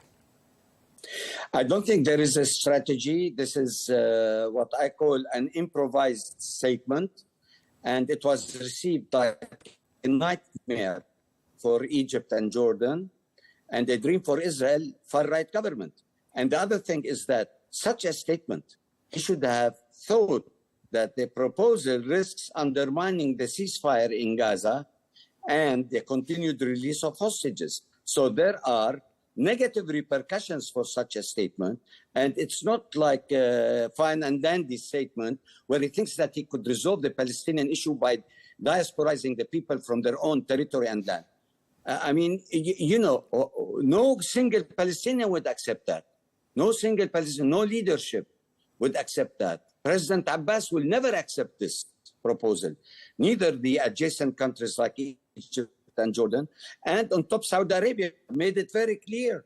No normalization, no relationship with Israel without an independent Palestinian state with Jerusalem as its capital. Time and again, the Saudis have put this on the table, and it seems Trump that by bullying, these Arab countries, because basically they, especially Egypt and Jordan, they get U.S. aid money, and by trying more or less to extort them into accepting, the influx of refugees coming from Gaza, let alone in the very near future, he would also try to push Palestinians from the West Bank. And this way, as he started calling the West Bank, Judea, and Samaria. So he assumes that the biblical prophecy is on the side of Israel, and these are Israeli. I mean, this is Jewish land, and it's not, for the Palestinians. He is not saying that, but the implication of it is very obvious for this president, that he is totally biased, against the Palestinians and totally with Netanyahu. And I don't know. Birds of a feather flock together, it seems. Yeah, and speaking of birds of a feather flocking together, he slightly underestimated the Arab governments and world leaders out there who've all come out and condemned this plan. They are, aren't they, completely resolute. There are no cracks whatsoever in the resolve of the Arab nations, the Arab League, with regards to future statehood for Gaza, for the Palestinians. Well, actually, yes. There is a total resolution on this issue. Arab countries all cannot afford any kind of a political suicide in accepting such a proposal. Secondly, we have the European stand is very clear. France, Ireland, and what have you, they have been very clear on their stand for a two-state solution. And they think, such a solution will escalate conflict and it will really destabilize the Middle East for time immemorial. Let alone, we have seen statements coming from the Chinese Foreign Office and what have you, condemning such an act. So the Global South, let alone the North, are in total coordination, basically, to the rejection of such a proposal. So there is no international consensus on this issue, and he is just trying to flex muscles. Yeah, the United States and Israel look pretty isolated on the international stage with regards to this particular issue, because every other country seems to be saying pretty much the same thing. Quite interesting to see what the Israeli finance minister, Bezalel Smotrich, had to say. He says he's vowing to definitively bury the idea of a Palestinian state. There might be some people out there that wonder whether many in the Israeli government were ever at all serious about the idea of a two-state solution. Well, let me tell you, there is a silent majority in Israel that accepts the two-state solution because they understand that they cannot but coexist with the Palestinians, because they cannot continue with this mentality, siege mentality, and with the psychological pressure that there is always a threat from the Arab world, the Islamic world, let alone the Palestinians, to their security and existence. There is, I could say on the side of the academics, let alone, some organizations like also Peace Now, it's becoming more active, One Voice. They all believe that the only solution is a two-state solution. And really, the two-state solution for the Palestinians has been a historic compromise. They have accepted 22% of historic Palestine, while, recognizing by de jure Israel over 78%. So where is the loss for Israel? Israel will be in a win-win situation if the Palestinians exercise their self-determination and have their state and secure their boundaries with the Arab world, with the Islamic world, let alone with their neighbors, the Palestinians. Economy will boom, open tariff system like NAFTA will take place, So what do they lose if they go ahead and implement the two-state solution? But they lose a lot if they don't, and they know that the consequences will be very grave in the near future, because the balance of power is not going to be on the side of America and Israel. And I'm not talking about the short term, but I'm talking about the long term. 20 years down the pipeline, I would perceive a different Middle East. So you're saying history won't look back kindly on this chapter. Just want to pick up on what the Israeli Defense Minister, Israel Katz, has been saying. He says that the voluntary departures from the Gaza Strip can now begin. What's your impression of what sort of an uptake they're likely to have for these so-called voluntary departures? How many people living in Gaza, admittedly many of them have gone back to homes that are in ruins, they've been dreaming of going back to their homes, they've got back, they've found they've been destroyed, entire communities have been destroyed. Are there people in Gaza who are saying, right, it's time to leave, let's go, anywhere will be better than living in a bombed out house? To my knowledge, I don't think any of them would entertain the idea of leaving. Now, there are certain situations where many sick people, many injured people, they might cross the borders of Rafah to go and get physical treatment. That's the only intention. But I don't think anybody would leave their home and go and live in Egypt or basically in Jordan. So that's why it's a remote idea that Palestinians voluntarily would leave Gaza in order to seek a better future. I think their future is tied with the land. They are committed to their land. They don't want to repeat the Nakba of 1948. And that's why, they are clinging to their land as it is their only hope for survival in the future. And they know for a fact that Gaza will be reconstructed, that life will be normal, maybe not very soon, but in the very near future. So they're not going to take the risk of diasporizing themselves voluntarily unless Israel will inflict a mass exodus on the Palestinians in Gaza to forcefully diasporize them. That's a different story.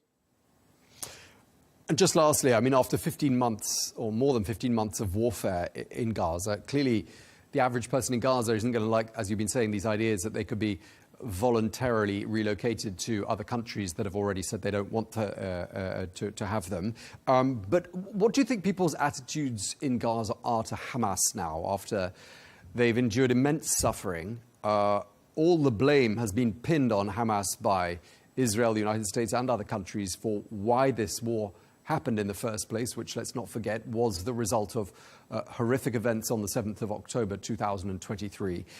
What does the average person in Gaza think of Hamas now? I think basically, I don't have statistics, unfortunately. And being an academic, I could not just make, statements without, justifying them with numbers. But I think there is a mixed emotions. Well, some of them who are committed to Hamas ideologically, of course, they will say that they have won and they have released thousands of Palestinian prisoners and now there is a ceasefire, the war stopped and what have you. They consider these as being, elements of victory for Hamas. But there is also, a wide majority of Fatah and whatever who live in Gaza. They have a different perspective that, this war brought destruction, decimation of the entire Palestinians in Gaza. And the rubbles and the ruins are a good testimony for the destruction of Gaza. And they believe, the only way out is basically to let the Palestinian Authority come back and take over Gaza administratively and economically and try to rebuild Gaza. So I would say there is a mixed emotion. But I would tilt it basically to a majority opinion that they believe that this war brought destruction and nothing came out of it except, helplessness, hopelessness, and pure destruction, living under dire conditions. It left scars on them rather than triumph or victory as others, would think so. Okay, well, we're going to have to leave it there. Thank you very much indeed. Always great speaking to you, Ambassador Manuel Hassasin. Thanks again. Thank you, sir. Thank you.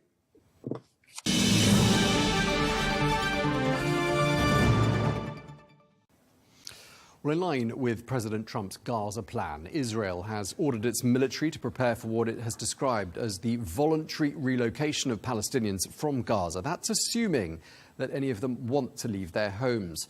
Well, the military is making arrangements to facilitate the emigration of large numbers of Palestinians through land crossings, as well as special provisions for exit by sea and air. This is all according to the Israeli Defense Minister Israel Katz. Well, the country has not commented on actions to be taken if Palestinians refuse to leave, but has suggested that Ireland should accept Palestinian refugees. Well, Ireland was quick to respond, rejecting the suggestion, calling it unhelpful and a distraction. Well, let's get more now. We can speak to Pat Leahy, political editor of the Irish Times. Thank you very much for joining us on Al Arabiya News. Why is it that this issue of the plight of the Palestinians is one that seems to have captured so much attention in Ireland and seems to be so close to the hearts of so many people there? What is it about this issue? I mean, I think there's a couple of reasons. I think one is that Irish people pay attention to what's happening in the world, and have tended to, as a country that was previously colonized themselves, tend to have a sort of emotional and instinctive connection with other peoples around the world who have had a similar experience. And as well as that, I suppose, there were links between the Republican movement here, Sinn Féin, and the IRA. And the IRA is no longer around in any meaningful sense, but Sinn Féin is one of the main political parties here, and they would have had links with the PLO and other Palestinian organizations going back a long time. And they would have all seen themselves, I suppose, as, sort of movements for national liberation. Sinn Féin and the IRA also had very strong links with militants in the Basque Country, for example, and also with the ANC in South Africa. So there's sort of that connection, I think, which has deep roots going back several decades.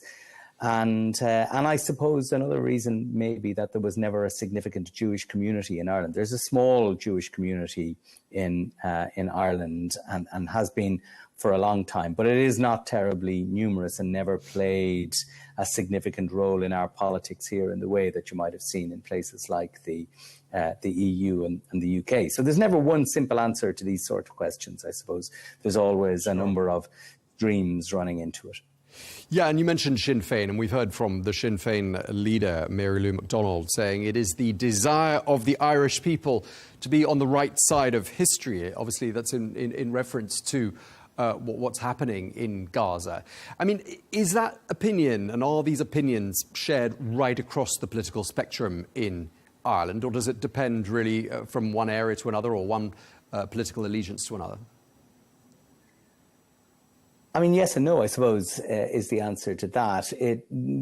By and large, they're shared across the political spectrum, though they are held with varying degrees of intensity, as you'll appreciate. So one of the questions that the newly reformed government here, we had a general election here at the end of November, and a new government, which is largely the same as the previous government, has been formed. Sinn Féin remain the leaders of the opposition, but one of the questions faced by that government will be whether to implement legislation which would ban the import of goods and services from the occupied territories in Palestine. Now, that is something that the previous government committed to doing. The two main parties that make up that government committed to doing in the course of the election campaign. In fact, all parties are committed to doing it. But I think within government, there are some people now having second thoughts about that, because even the previous American administration expressed very strongly its opinion that it didn't want to see Ireland adopting that legislation. And of course, we have a very significant multinational sector here, which has made the country very wealthy. And so I think people are beginning to face up to the fact that there may be economic penalties or an economic cost to taking this very pro-Palestinian stance. And that is something I think that has yet to be resolved in our politics and is likely to be a subject for discussion and debate over the coming months. So I'm assuming that when President Donald Trump made those comments on Tuesday night and suggested that America take control of Gaza and that people who live there be relocated to other places, I'm assuming that generated a lot of headlines in Ireland by virtue of the fact that people have been following this very carefully. Then we've heard the Israeli defense minister saying that countries that oppose Israel's military operation in Gaza should take in the Palestinians. He mentioned Spain, he mentioned Norway, he mentioned Ireland. What do people in Ireland think about that idea? I mean, I think people in Ireland have become kind of used to those sort of comments from the Israeli government. The Israeli government, in protest at the Irish government's recognition of Palestine and also the occupied territories bill, withdrew its ambassador from Dublin last year. Now, that's something that they haven't done in Norway or in Spain, who are also countries, of course, that have recognised the state of Palestine. I mean, there's no doubt, we've covered it extensively in our paper in the Irish Times, that the current Israeli government regards Ireland as probably the most anti-Israel member of the European Union, and as such has targeted and will target Ireland, particularly with lobbying in the US, and that's where those concerns about the potential economic cost of taking such a pro-Palestinian position have come to the fore here. Reaction from the government to the comments from the Israeli government about taking in those refugees, I think we're to play it down and say that the priority for Ireland remains, ensuring that the ceasefire is sustained, that the hostages are released, and that there's a surge in humanitarian aid to enable the rebuilding of Gaza and the return of refugees there. I suppose, like the rest of the world, the Irish government is waiting to see just how serious Donald Trump is about that proposal. Yeah, the Israeli foreign minister has labelled Ireland's prime minister anti-Semitic. I'm just wondering whether that damages him politically at a domestic level. I don't think it damages him at a domestic level. I think, there might be, I think the domestic politics of all this would change if there were to be a significant economic price for the position that this government and the last one are adopting vis-a-vis Israel and Palestine. But for now, it is not causing him any political difficulty. In fact, if there is a political difficulty facing the current government, it's that many people, and certainly the opposition in Parliament, want them to enact that legislation and to be even more pro-Palestinian than they already are. So everything you've told us so far, I mean, do you think there are many people in Ireland who think perhaps all of this has been mismanaged and perhaps Ireland shouldn't have stuck its neck out to the extent that it has done? Do you think there is a degree of regret about how this is all handled? That's the essence of my question. I think there probably is, but for now I think it's kind of subterranean.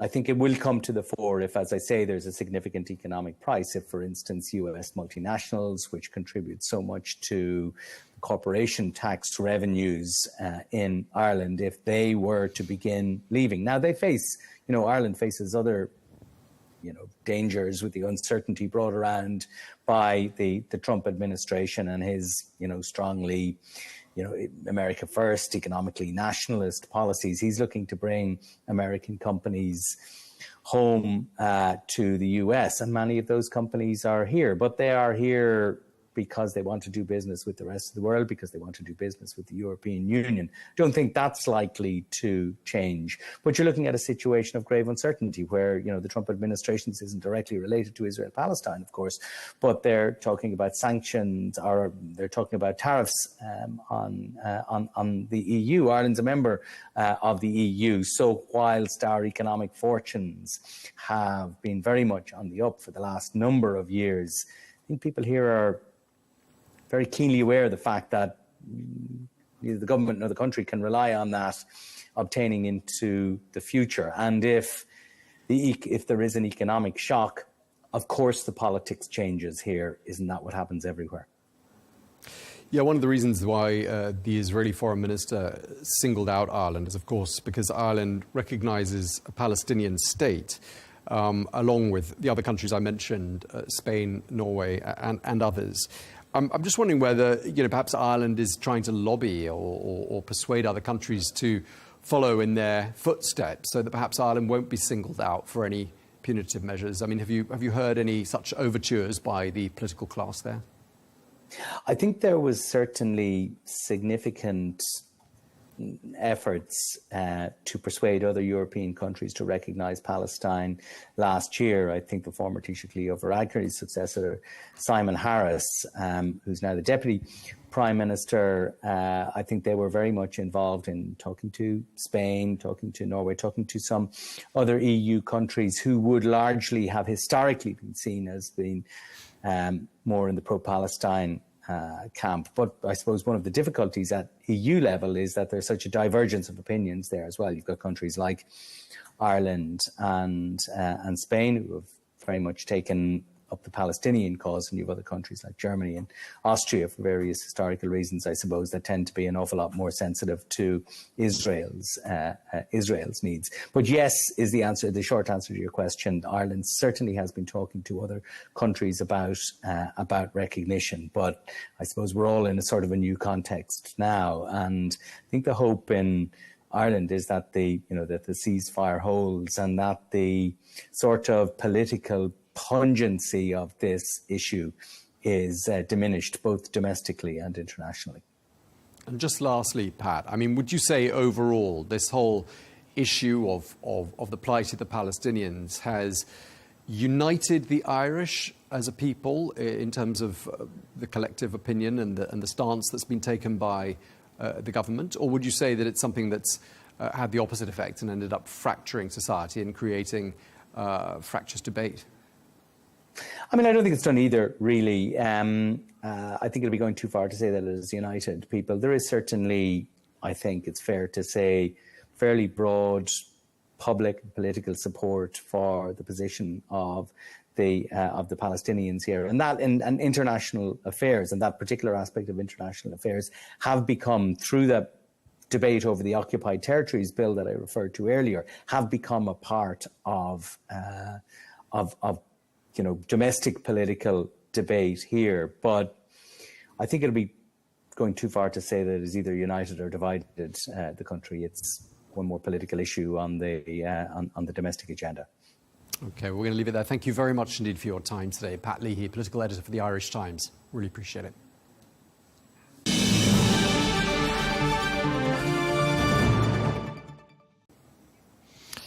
Meanwhile, the White House press secretary, Caroline Leavitt, has hit back after a reporter pressed her on President Donald Trump's plans to occupy the Gaza Strip. He also asked if this plan aligned with the America First policies that he spelt out during his re-election campaign. Well, Leavitt swiftly defended President Trump's proposal for the US to own Gaza in the Middle East, but pushed back at journalists who questioned details of the plan. She called it an out-of-the-box idea that would meet the president's goal of lasting peace. I would reject the premise of your question that this forces the United States to be entangled in conflicts abroad. The president has not committed to putting boots on the ground in Gaza. He has also said that the United States is not going to pay for the rebuilding of Gaza. His administration is going to work with our partners in the region to reconstruct this region. And let me just take a step back here, because this is an out-of-the-box idea. That's who President Trump is. That's why the American people elected him. And his goal is lasting peace in the Middle East for all people in the region. And as I said in my opening remarks, we've had the same people pushing the same solutions to this problem for decades. And it's been made very clear to the president that the United States needs to be involved in this rebuilding effort to ensure stability in the region for all people. But that does not mean boots on the ground in Gaza. It does not mean American taxpayers will be funding this effort. It means Donald Trump, who is the best deal maker on the planet, is going to strike a deal with our partners in the region. The White House press secretary speaking there. Well, for more analysis, we can speak to Mercedes Schlapp, former senior White House advisor for strategic communications under President Donald Trump during his first term. Thank you very much indeed for joining us. I should add, you also worked on the Trump 2020 re-election campaign as a senior advisor. This idea that President Trump put out on Tuesday night with regards to Gaza has created a frenzy of headlines right across the world, lots of discussion. How carefully considered do you think this idea really was? Look, knowing how President Trump thinks, he is one who exchanges a lot of ideas with his advisors and in probably saying, OK, we know Benjamin Netanyahu is coming, the prime minister of Israel. We know at this point that this ceasefire is in a very fragile state.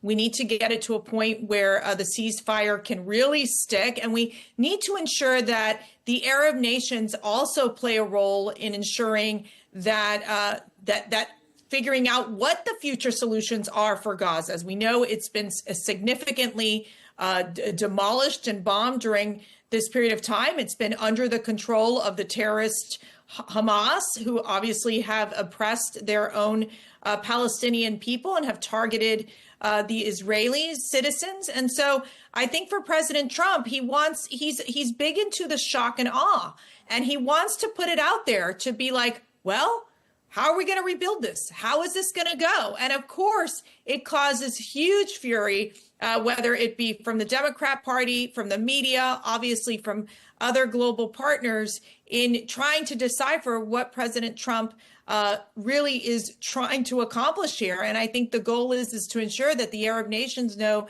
that they have a role to play in rebuilding Gaza. They have a role to play, as we know, Egypt and Jordan, in taking in Palestinian refugees and figuring out a path forward where you don't allow these terrorists like Hamas to be in charge of that region.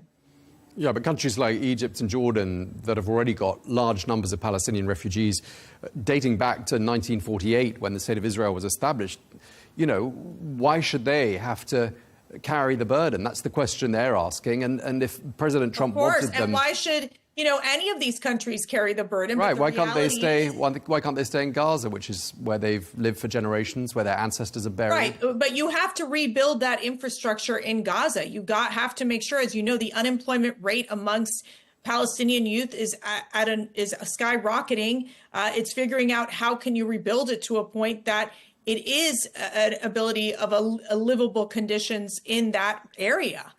So it does raise a lot of these questions. And the question is, who will carry the burden? How is it going to be handled? Is it something that's going to be a multinational approach? Is it something like the Marshall Plan? These are all things that should be discussed at this point in time. And it's why you've seen President Trump talk about this out of the box thinking. Look, it was President Trump who brought the Abraham Accords, peace in the Middle East, and where they were trying to isolate Iran because, as we know, has been sponsoring terrorism with Hamas and Hezbollah for quite some time in the Middle East region. But it does seem, doesn't it, when we've heard, you know, Marco Rubio saying, you know, the US Secretary of State, the new US Secretary of State, I'm saying that for the benefit of our viewers because he's only been in office for a couple of weeks. He's been saying something quite different. You know, it sounds like this is a temporary solution.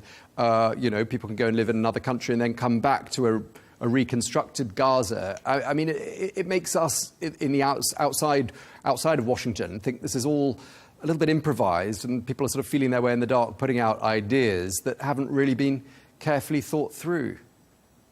Well, I think the way President Trump works is that when he's talking to his different advisors, they are coming up with different types of ideas. From that, then you have to go from the idea to the actual planning of it. Obviously, there's so many components to this. You saw Senator Lindsey Graham, Senator Rand Paul, two what I would call, I would say Lindsey Graham being hawkish, Rand Paul being a little more isolationist, basically not happy with President Trump and his comments on Gaza, saying, wait a second here, let's not move too quickly. It's got to be about America first. What does this all mean? But bringing it into the discussion, I think, is critical, because the reality is, what is it going to take to rebuild Gaza? How are we going to ensure that the ceasefire sticks? How can we ensure that, as they've talked about, that this could be a 10, I would say 15, 20-year process of rebuilding, if that? And who's going to be involved in the rebuilding process, right? These were conversations that were had back after World War II with the Marshall Plan and rebuilding Europe.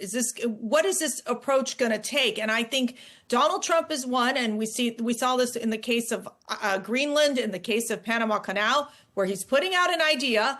It might be something that will cause wait a second, this is not how business is usually done in the world or in America. And then all of a sudden is figuring out, how do you get to a point where people, it raises awareness to the situation at hand. You take the case of Greenland, for example, where President Trump has raised the issue of national security and what it means to be able to invest in that region. Or the Panama Canal, where you've seen the Chinese, basically investing infrastructure with their own initiatives. And now the Panamanian president, after Secretary Marco Rubio visited the region, decided, you know what, we're gonna not renew these ties with the Chinese government in their Belt Road Initiative. And so this is where you're going to see some transformational changes from a diplomatic effort coming out of the United States.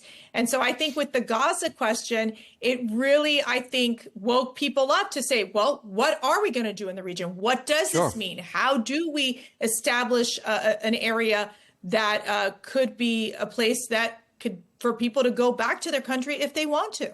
Well, he's certainly got us talking about it, so indeed it's having the desired effect if that's the strategy. I just want to ask you about your time working in the White House as a strategic comms advisor to President Trump during his first time. I mean, did you sometimes find yourself in a situation where President Trump had gone off script and had taken everyone, including you, by surprise, and you perhaps had to take him to one side and have a little bit of a chat with him to find out what was going on? Well, I think the key is that one thing with President Trump is that when you were finished working, and it was obviously late nights, early mornings, and then he would put out a tweet at like 1 or 2 o'clock in the morning. Back then it was Twitter, now it's X. You really would wake up the next morning, we'd all huddle in the press office and be like, okay, how are we going to answer this? Like, we weren't maybe necessarily like, it would be one of those where we'd be like, we need to get in touch with the president to get his thinking behind a particular tweet or a particular post. And I think it's important to understand, like, he is the communicator in chief. He is the one driving the agenda. And I think this is happening even more so now in the second administration. Look, one thing I admired about President Trump is that we would all go into the Oval Office. It was cabinet members to staffers involved there, senior advisors. He would ask us all what were our opinions on a particular topic. And, there were times where he would maybe disagree with a cabinet member, but would agree with something I would say, or disagree with me and agree with the cabinet member. This is his style of management. He wants to get as much input as possible. He wants people to kind of fight it out. And I say fight it out in the friendliest, most respectful of terms, where there would be very constructive debates within the Oval Office. And then from there, he would be the ultimate decision maker. And so I felt that we were very much listened to as staffers. I might disagree with him on how he might have handled one tweet or another tweet, but for me, it was a matter of the president being able to deliver his message, and our goal, obviously, to support the president's agenda. And yes, of course, I would be open to advising him if I felt like this is what we're going to get out of this particular policy decision, or these are the pitfalls and these are the advantages. And that's my job as an advisor, which is to basically help the president understand where the pitfalls are, where the advantages are, and how to best communicate that message. Were there ever times where you lost your temper or lost patience and perhaps expressed it to him? And I wonder how he responds in a situation like that. Now, I've got 5 children. So in my household, you learn what it is to negotiate. You learn how to be a deal maker. You try never to lose your patience, although I've lost it plenty of times. And, no, I felt with President Trump, I didn't really ever felt I lost my patience with him. I actually loved working with him. He was my favorite boss. I learned so much from working at the White House. I was very humbled and honored to be part of his White House team. And I always just felt very much listened to. And he might not agree with me 100%, but that's, my job as a senior advisor is to give the best advice to the President of the United States, and he will make the ultimate decision, and respect him in the process. Yeah, you worked in the administration of George W. Bush as well, I understand. Right. And one of the things you're quoted as having said is the big difference between working with President Trump and working with President George W. Bush was the late night tweets, as you mentioned there. I'm just wondering, of course, this is a new administration from the one that you worked in a few years ago. And I'm just wondering whether you think, looking at it from the outside in, whether President Trump has got the right people in his inner sanctum to give him those well-considered opinions that you say you and the people were giving him in the first term. Do you think he's got the team right? Yeah, I would say one of the lessons he learned was that staffing was critical for his success. I think he picked certain chiefs of staffs at the beginning of his first term that really didn't understand how Donald Trump functioned and really tried to say, well, wait a second, he's not making the right decision, so I, as chief of staff, should be making the right decision. And wait a second, you're chief of staff. You're not the elected official. The American people elected President Trump. They didn't elect the chief of staff. He also picked some cabinet members the first term where obviously they were more concerned about their own agenda than pushing the president's agenda. And I think that President Trump knew at this point he was not going to make that same mistake again. And I think that's why he's put critical people, very, I would say, first of all, strong communicators, people who understand policy, And obviously his inner circle, some of the staffers like Dan Scavino and Stephen Miller, two very good friends of mine, in that inner circle, people have been with President Trump. Susie Wiles has been with President Trump since the election, and really just, I think, a very smart leader and able to build a very strong team. And so I really like what I'm seeing so far. I like the fact that they're moving fast. I like the fact that they understand what it takes to be organized and get the work done from the executive branch. And then obviously they're, and not only doing domestic policy, but also doing foreign policy, where you have our secretaries, the cabinet members traveling across the globe. I mean, you have Secretary Marco Rubio down in Latin America, an area that's been pretty much ignored by the Biden administration. You had special envoy for special missions, Rick Grinnell, who went down to Venezuela and negotiated the release of the 6 Americans in Venezuela. You have the fact that you've got the special envoy for the Middle East going and working with Israel to get the ceasefire done. So I feel like it is running on all cylinders. It's functioning in a way that things are getting done. Obviously, I think one of the next big steps is going to be President Trump meeting with the Republican members of Congress to decide what the budget plan is going to look like, how they're going to build that out, because you've got the Senate trying to push 2 bills. You've got the House of Representatives trying to push one big, beautiful bill, as President Trump has called.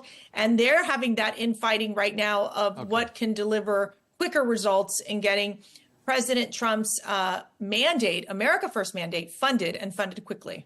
Sure. Well, they've certainly hit the ground running. Just lastly, I mean, I want to ask you, again, casting your mind back some time, particularly to 2015, when it's reported, and do correct me if I'm wrong, but it's reported that, you weren't perhaps a huge fan of President Trump, Donald Trump as he was then, before he was president. What won you over? Because you did criticize him on 1 or 2 occasions, and then you became obviously someone who was very much part of the inner circle. And I just wondered what it was that made you sort of essentially throw your support behind him. Well, as part of the media, I hope my job is to criticize as many Republican politicians as I possibly can, and then also criticize Democrat politicians as well. Right? It's our job to be critical. It's our job to be analytical. It's our job to say, how can you be a better candidate? And in essence, it was really my husband, Matt Schlapp, chairman of the CPAC of American Conservative Union. We run the largest conservative summit across the globe. He had met with Donald Trump in 2015, and he was so impressed with him. And he basically said that Donald Trump, and predicted that Donald Trump would win the primary, that he was coming in with this very effective messaging to the working class, to the American people, and that there was something about him that was just different than any other politician that that my husband Matt had dealt with. Now, I had not met President Trump. It was actually we didn't endorse during the primary. I was highly critical of the different candidates in place. But as I got to know him, it was during the CPAC event. And as I got to really learn his message, and I saw one thing that I didn't see from other politicians, and that's that he listened to the American people. He was always asking questions. He was always trying to figure out, how can we make things better? He worked more as like an executive than he did as just a politician that simply talks your ear off and tells you what you should think or what you should believe. And so I would really love that. And then when I was given the opportunity, I got a phone call from Ivanka Trump to see if I would come join the team. Obviously, we joined in to help him get elected during the 2016 election, and then joined the team and got to work with him firsthand.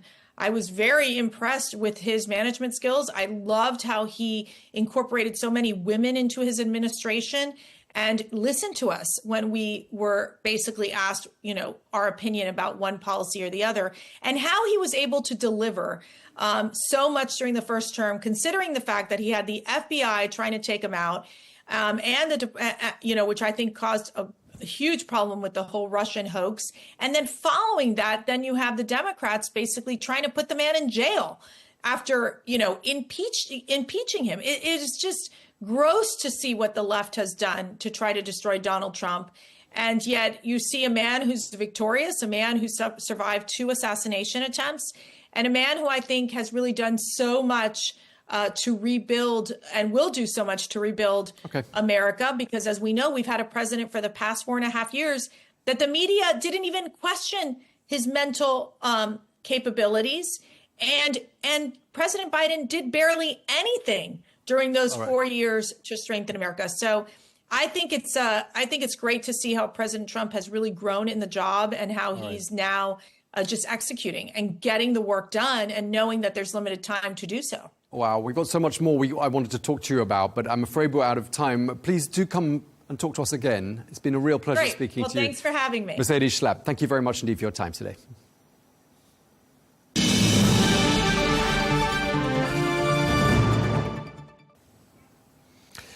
In other news, it's been announced that the funeral of the billionaire philanthropist and spiritual leader, the Aga Khan, who died this week at the age of 88, will take place on Saturday. Well, Prince Karim Aga Khan was the 49th hereditary Imam of the Ismaili Muslims.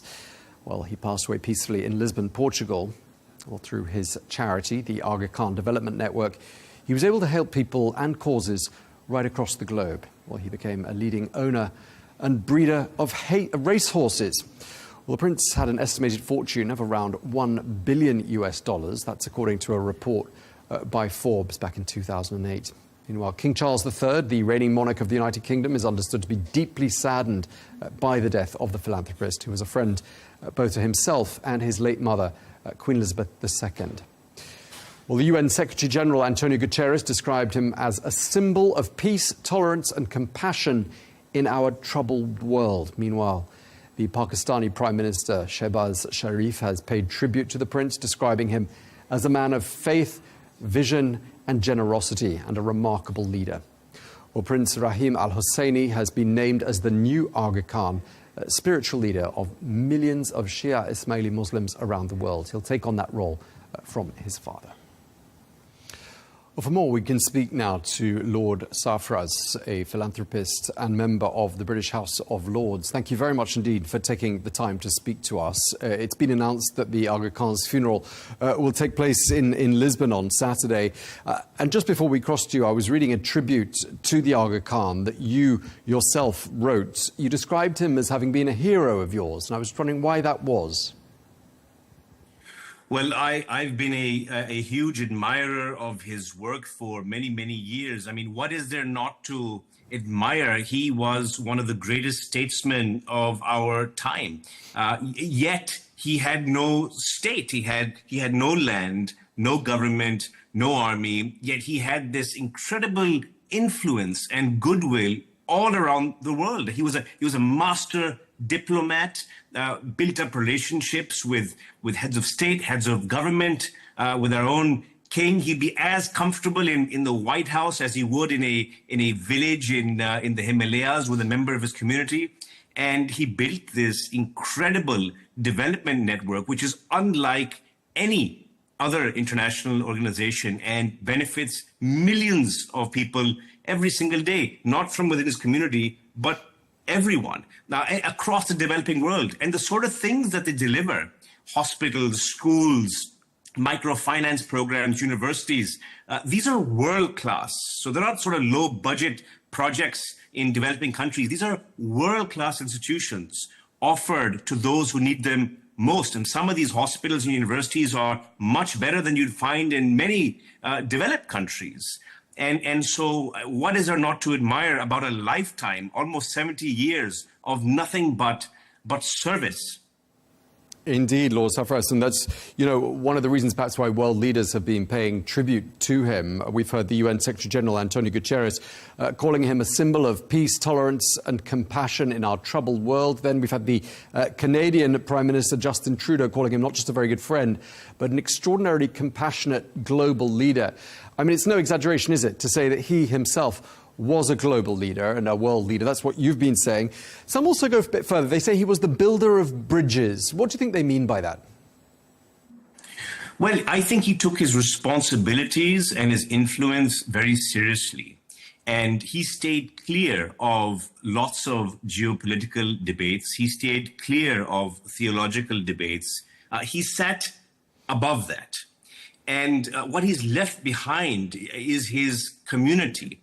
And if you take a look at that community, wherever in the world they are, and there are about 15 million Ismailis spread all over the world, these are vibrant, successful, generous people. You just have to visit Houston, Texas, to see the amazing things that Ismailis are doing, or just go to King's Cross. And what you won't find is an Ismaili extremist or terrorist or an Ismaili beggar. Crime is disproportionately low in his community. Women in his community hold the exact same leadership positions that men do. There is no differentiation whatsoever.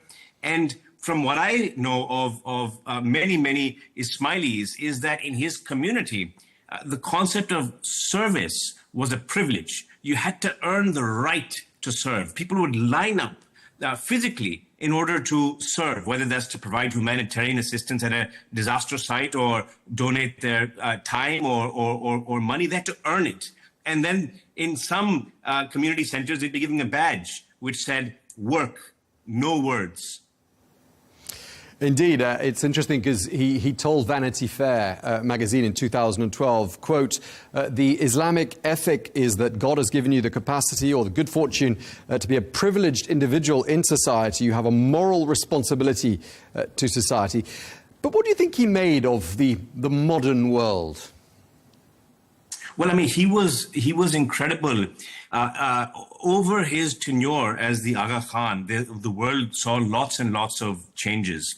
In one interview not so long ago, he was asked what changed about him and his beliefs and his values through that time. And he said absolutely nothing. He stayed firm to his traditions and his values, but was able to very easily go in and out of the Western world and circles of influence and power, and very traditional things in his community, and stayed firm to the history of his community. He was big on preservation of historic places as well. He was a big patron of the arts and culture. There are dozens of monuments around the world which have nothing to do with him, that he preserved. He discovered Sardinia and put it on the map, working with local fishermen many decades ago, and turned it into the tourist destination it is today. He planted millions and millions of trees. He transformed the worlds of horsing, boating, skiing. He had profound, lasting impact globally. There are very few people that have done all of these things and managed to stay clear of any major controversy. He wasn't a prolific tweeter, a social media user. He was visible when he needed to be. He was visible in the right places. He did a lot of his engagement privately. He was effective, and it's a masterclass in how to be a leader. Yeah, I mean, he lived a glamorous life as well. I mean, having seen him from afar, I mean, he was a figure of great elegance and much respected. He lived in Lisbon. He also lived in France, Switzerland. He was a British citizen. I mean, a really international life. You described him as having had a multicultural fluency. And I'm just wondering where you think he thought he was from. Well, I think he wouldn't identify with any one country as much as he would with his global community. And, we talk a lot about immigration these days in politics in the West. And his followers are all over the world. And so he had to be all over the world. But when he went to these countries and he spoke to them, he told them to be loyal, patriotic in the countries that they live, and engaged in those countries. And that's why you see community leaders in the countries that Ismailis live all over the world coming up organically. And in a world where people question immigration, any country in the world would love to have Ismaili immigrants because they are the very best. They're net positive contributors everywhere they are. And it seems the tradition is going to continue. The Aga Khan's son, 53-year-old Rahim al-Husseini, is going to succeed him. that does mean continuity, doesn't it, for this institution? Yes, you would have seen that overnight, Ismailis will immediately pledge their allegiance to the new Aga Khan, Prince Rahim, because it was not the late Aga Khan as an individual role model so much as the values that he represented. And Prince Rahim has been fortunate to witness and be with his father and be engaged in the Aga Khan development network. He's fully prepared to take this on, more so than his father was, who took it on at a much earlier age. But the transition will be seamless. There's no succession controversy whatsoever, which is a wonderful, wonderful thing. You don't see it much anywhere in the world. You certainly don't see it in politics.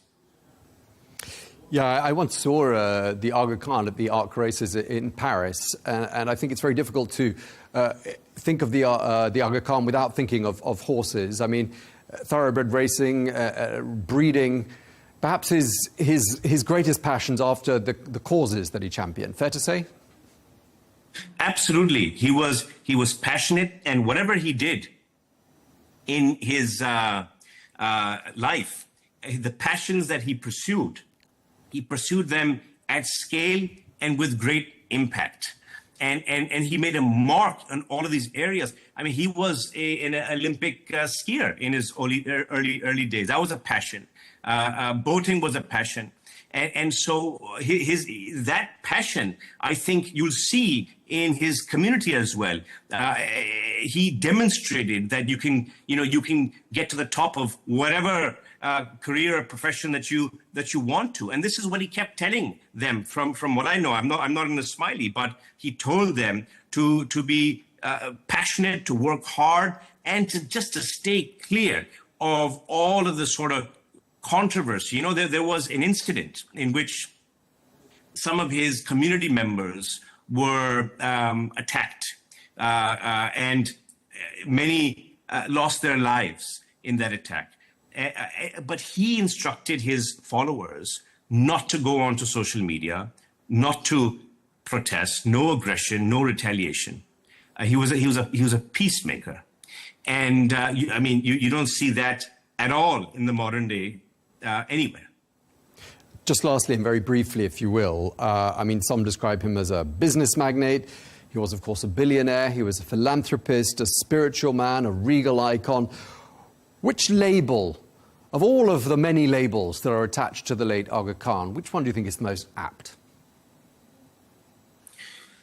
I think all of the above for sure, and to be any of those is very, very difficult. To be the majority shareholder in the businesses that he operated, these are sort of big energy companies, financial institutions in challenging parts of the world, hotels. You can go across Africa and Asia and stay in some of the finest hotels in the world that he developed. He was able to do all of this, but I think in his heart of hearts, he was the Ismaili Imam. He was the spiritual leader of the Ismailis. And I think everything else was secondary. Okay, well, thank you very much indeed for taking the time to speak to us, Lord Sarfaraz, philanthropist, a member of the British House of Lords. Thank you so much. Thank you.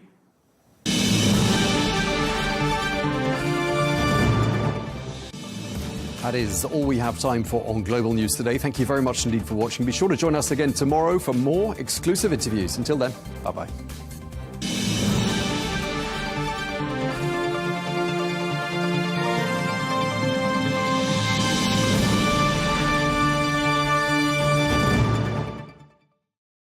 At Arabiya News, we go beyond the headlines. From the latest breaking news to in-depth coverage of global events. We're not bought or sold. Nobody owns us. The loss of life, the destruction of property. The conflicts are such a terrible thing. Context and analysis to help you see the full picture. The world is in a very dangerous place. Join us on Arabiya News. It's very impressive. Where knowledge meets perspective. From the White House to Gaza, Kyiv to Beijing, elections, economics and the environment compete with conflicts and other complex issues for our attention. In an age of fake news, deepfake, and artificial intelligence, they've got to have a vote and a say. It's important to look beyond the loudest voice to understand the truth. From newsmakers to groundbreakers, My campaign is going very well. Presidents, prime ministers, princes and peacemakers, and cultural tastemakers. As Arabs, as Middle Eastern, we're too emotional. Join me on the Riz Khan Show for empowering conversation.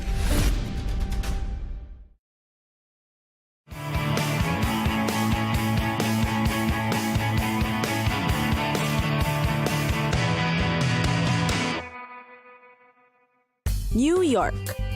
The Big Apple. The city that never sleeps. The most exciting in the world, New York, New York. Filled with restaurants, bars, museums, shopping destinations, and iconic sites, New York is indeed a welcoming city. A year-round destination with 4 seasons, New York is magical in the winter, with marvelous snowfalls and cloudless skies. In the spring and autumn, the city is at its best, with a crispness to the air and clear blue skies. The city is indeed filled with popular tourist spots. The most popular site is the Central Park, which transforms into a beautiful golden red in October. The Grand Central Terminal is known for its stunning historical feats. From its near destruction and restoration, the beauty of this famous Beaux Arts building is certainly a must-see. The Empire State Building, with its classic Art Deco architecture, is indeed a New York City icon. Its 102-story building is one of the most visited in the world. Visit the 86th floor outside Observatory for views of up to 80 miles or 130 kilometers that are definitely worth the photos. The Lincoln Center for the Performing Arts, the world's largest performing arts center, is also home to 12 resident arts organizations, including the New York Philharmonic, Metropolitan Opera, the New York City Opera, and the New York City Ballet. Not to be missed are the world-class museums, the American Museum of Natural History, the Museum of Modern Art, and of course, the Metropolitan Museum of Art. The Times Square is yet another tourist spot to visit. In the middle of the bustling hive of activity, Times Square is known for its huge electronic billboards and many destinations for fun and activities. And finally, the reason why New York is called the city that never sleeps. The place offers endless nightlife options to choose from that makes it almost impossible to have time for sleep. There are after-dark nightclubs, bars, theaters, live music, and comedy performances to explore every day, be it the weekend or a night after work. New York is also known as the restaurant capital of the world, with more than 18,000 eateries to choose from. Just imagine how difficult deciding where to eat will be. The most expensive but worthy dining hangouts can be found in Midtown Manhattan, where reservations at restaurants are actually the standard.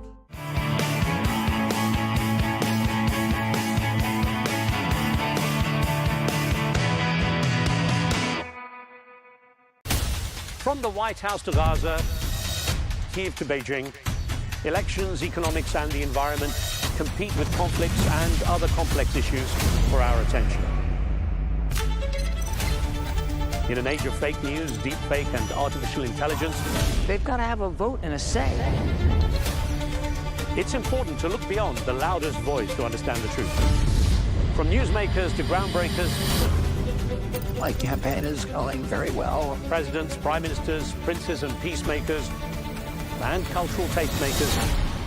As Arabs, as Middle Eastern, we're too emotional. Join me on the Riz Khan Show for empowering conversation.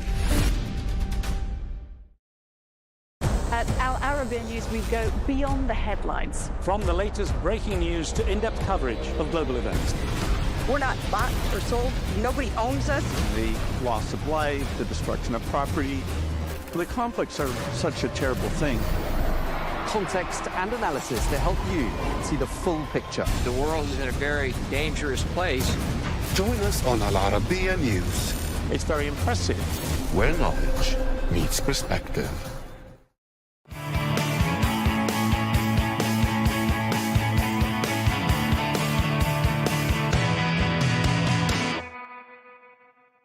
Auckland.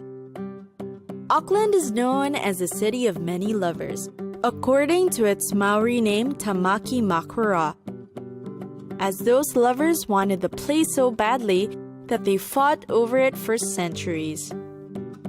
A geographically blessed city, the New Zealand capital has the appeal of a small town and the style of a modern metropolis.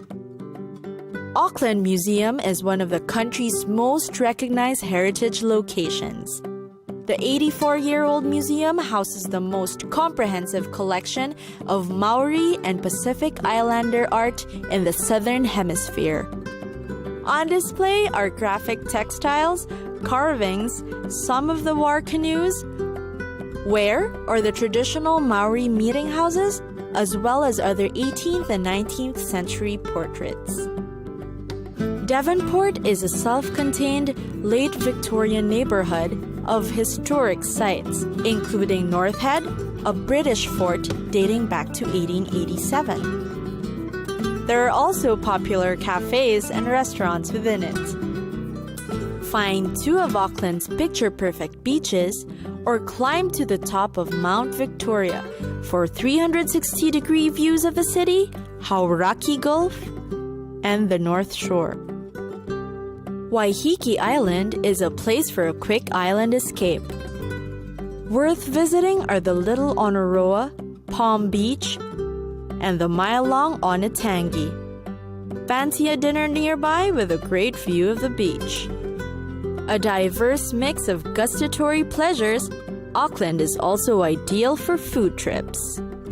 The city is a medley of different tastes, offering diverse cuisines from contemporary Japanese dishes to all-American pizzas to healthy Thai salads and greens. Depending on your mood, you can choose from the elegant dining restaurants, or you might prefer the laid-back alfresco cafes.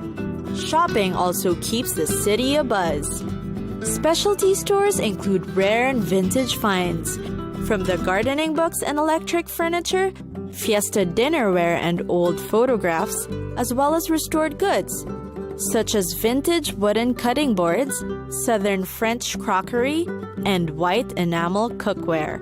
There are also classic and one-room boutiques that offer pieces for men and women, with a well-curated collection of shoes and boots to match.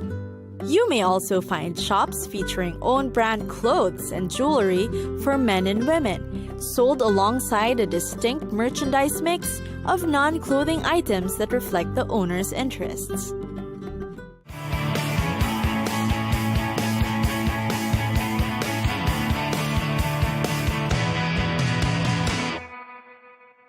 At Arabiya News, we go beyond the headlines. From the latest breaking news to in-depth coverage of global events. We're not bought or sold. Nobody owns us. The loss of life, the destruction of property. The conflicts are such a terrible thing. Context and analysis to help you see the full picture. The world is in a very dangerous place. Join us on Arabiya News, It's very impressive. where knowledge meets perspective. From the White House to Gaza, Kyiv to Beijing, elections, economics and the environment compete with conflicts and other complex issues for our attention. In an age of fake news, deepfake and artificial intelligence, They've got to have a vote and a say. it's important to look beyond the loudest voice to understand the truth. From newsmakers to groundbreakers, My campaign is going very well. presidents, prime ministers, princes and peacemakers, and cultural tastemakers. As Arabs, as Middle Eastern, we're too emotional. Join me on the Riz Khan Show for empowering conversation.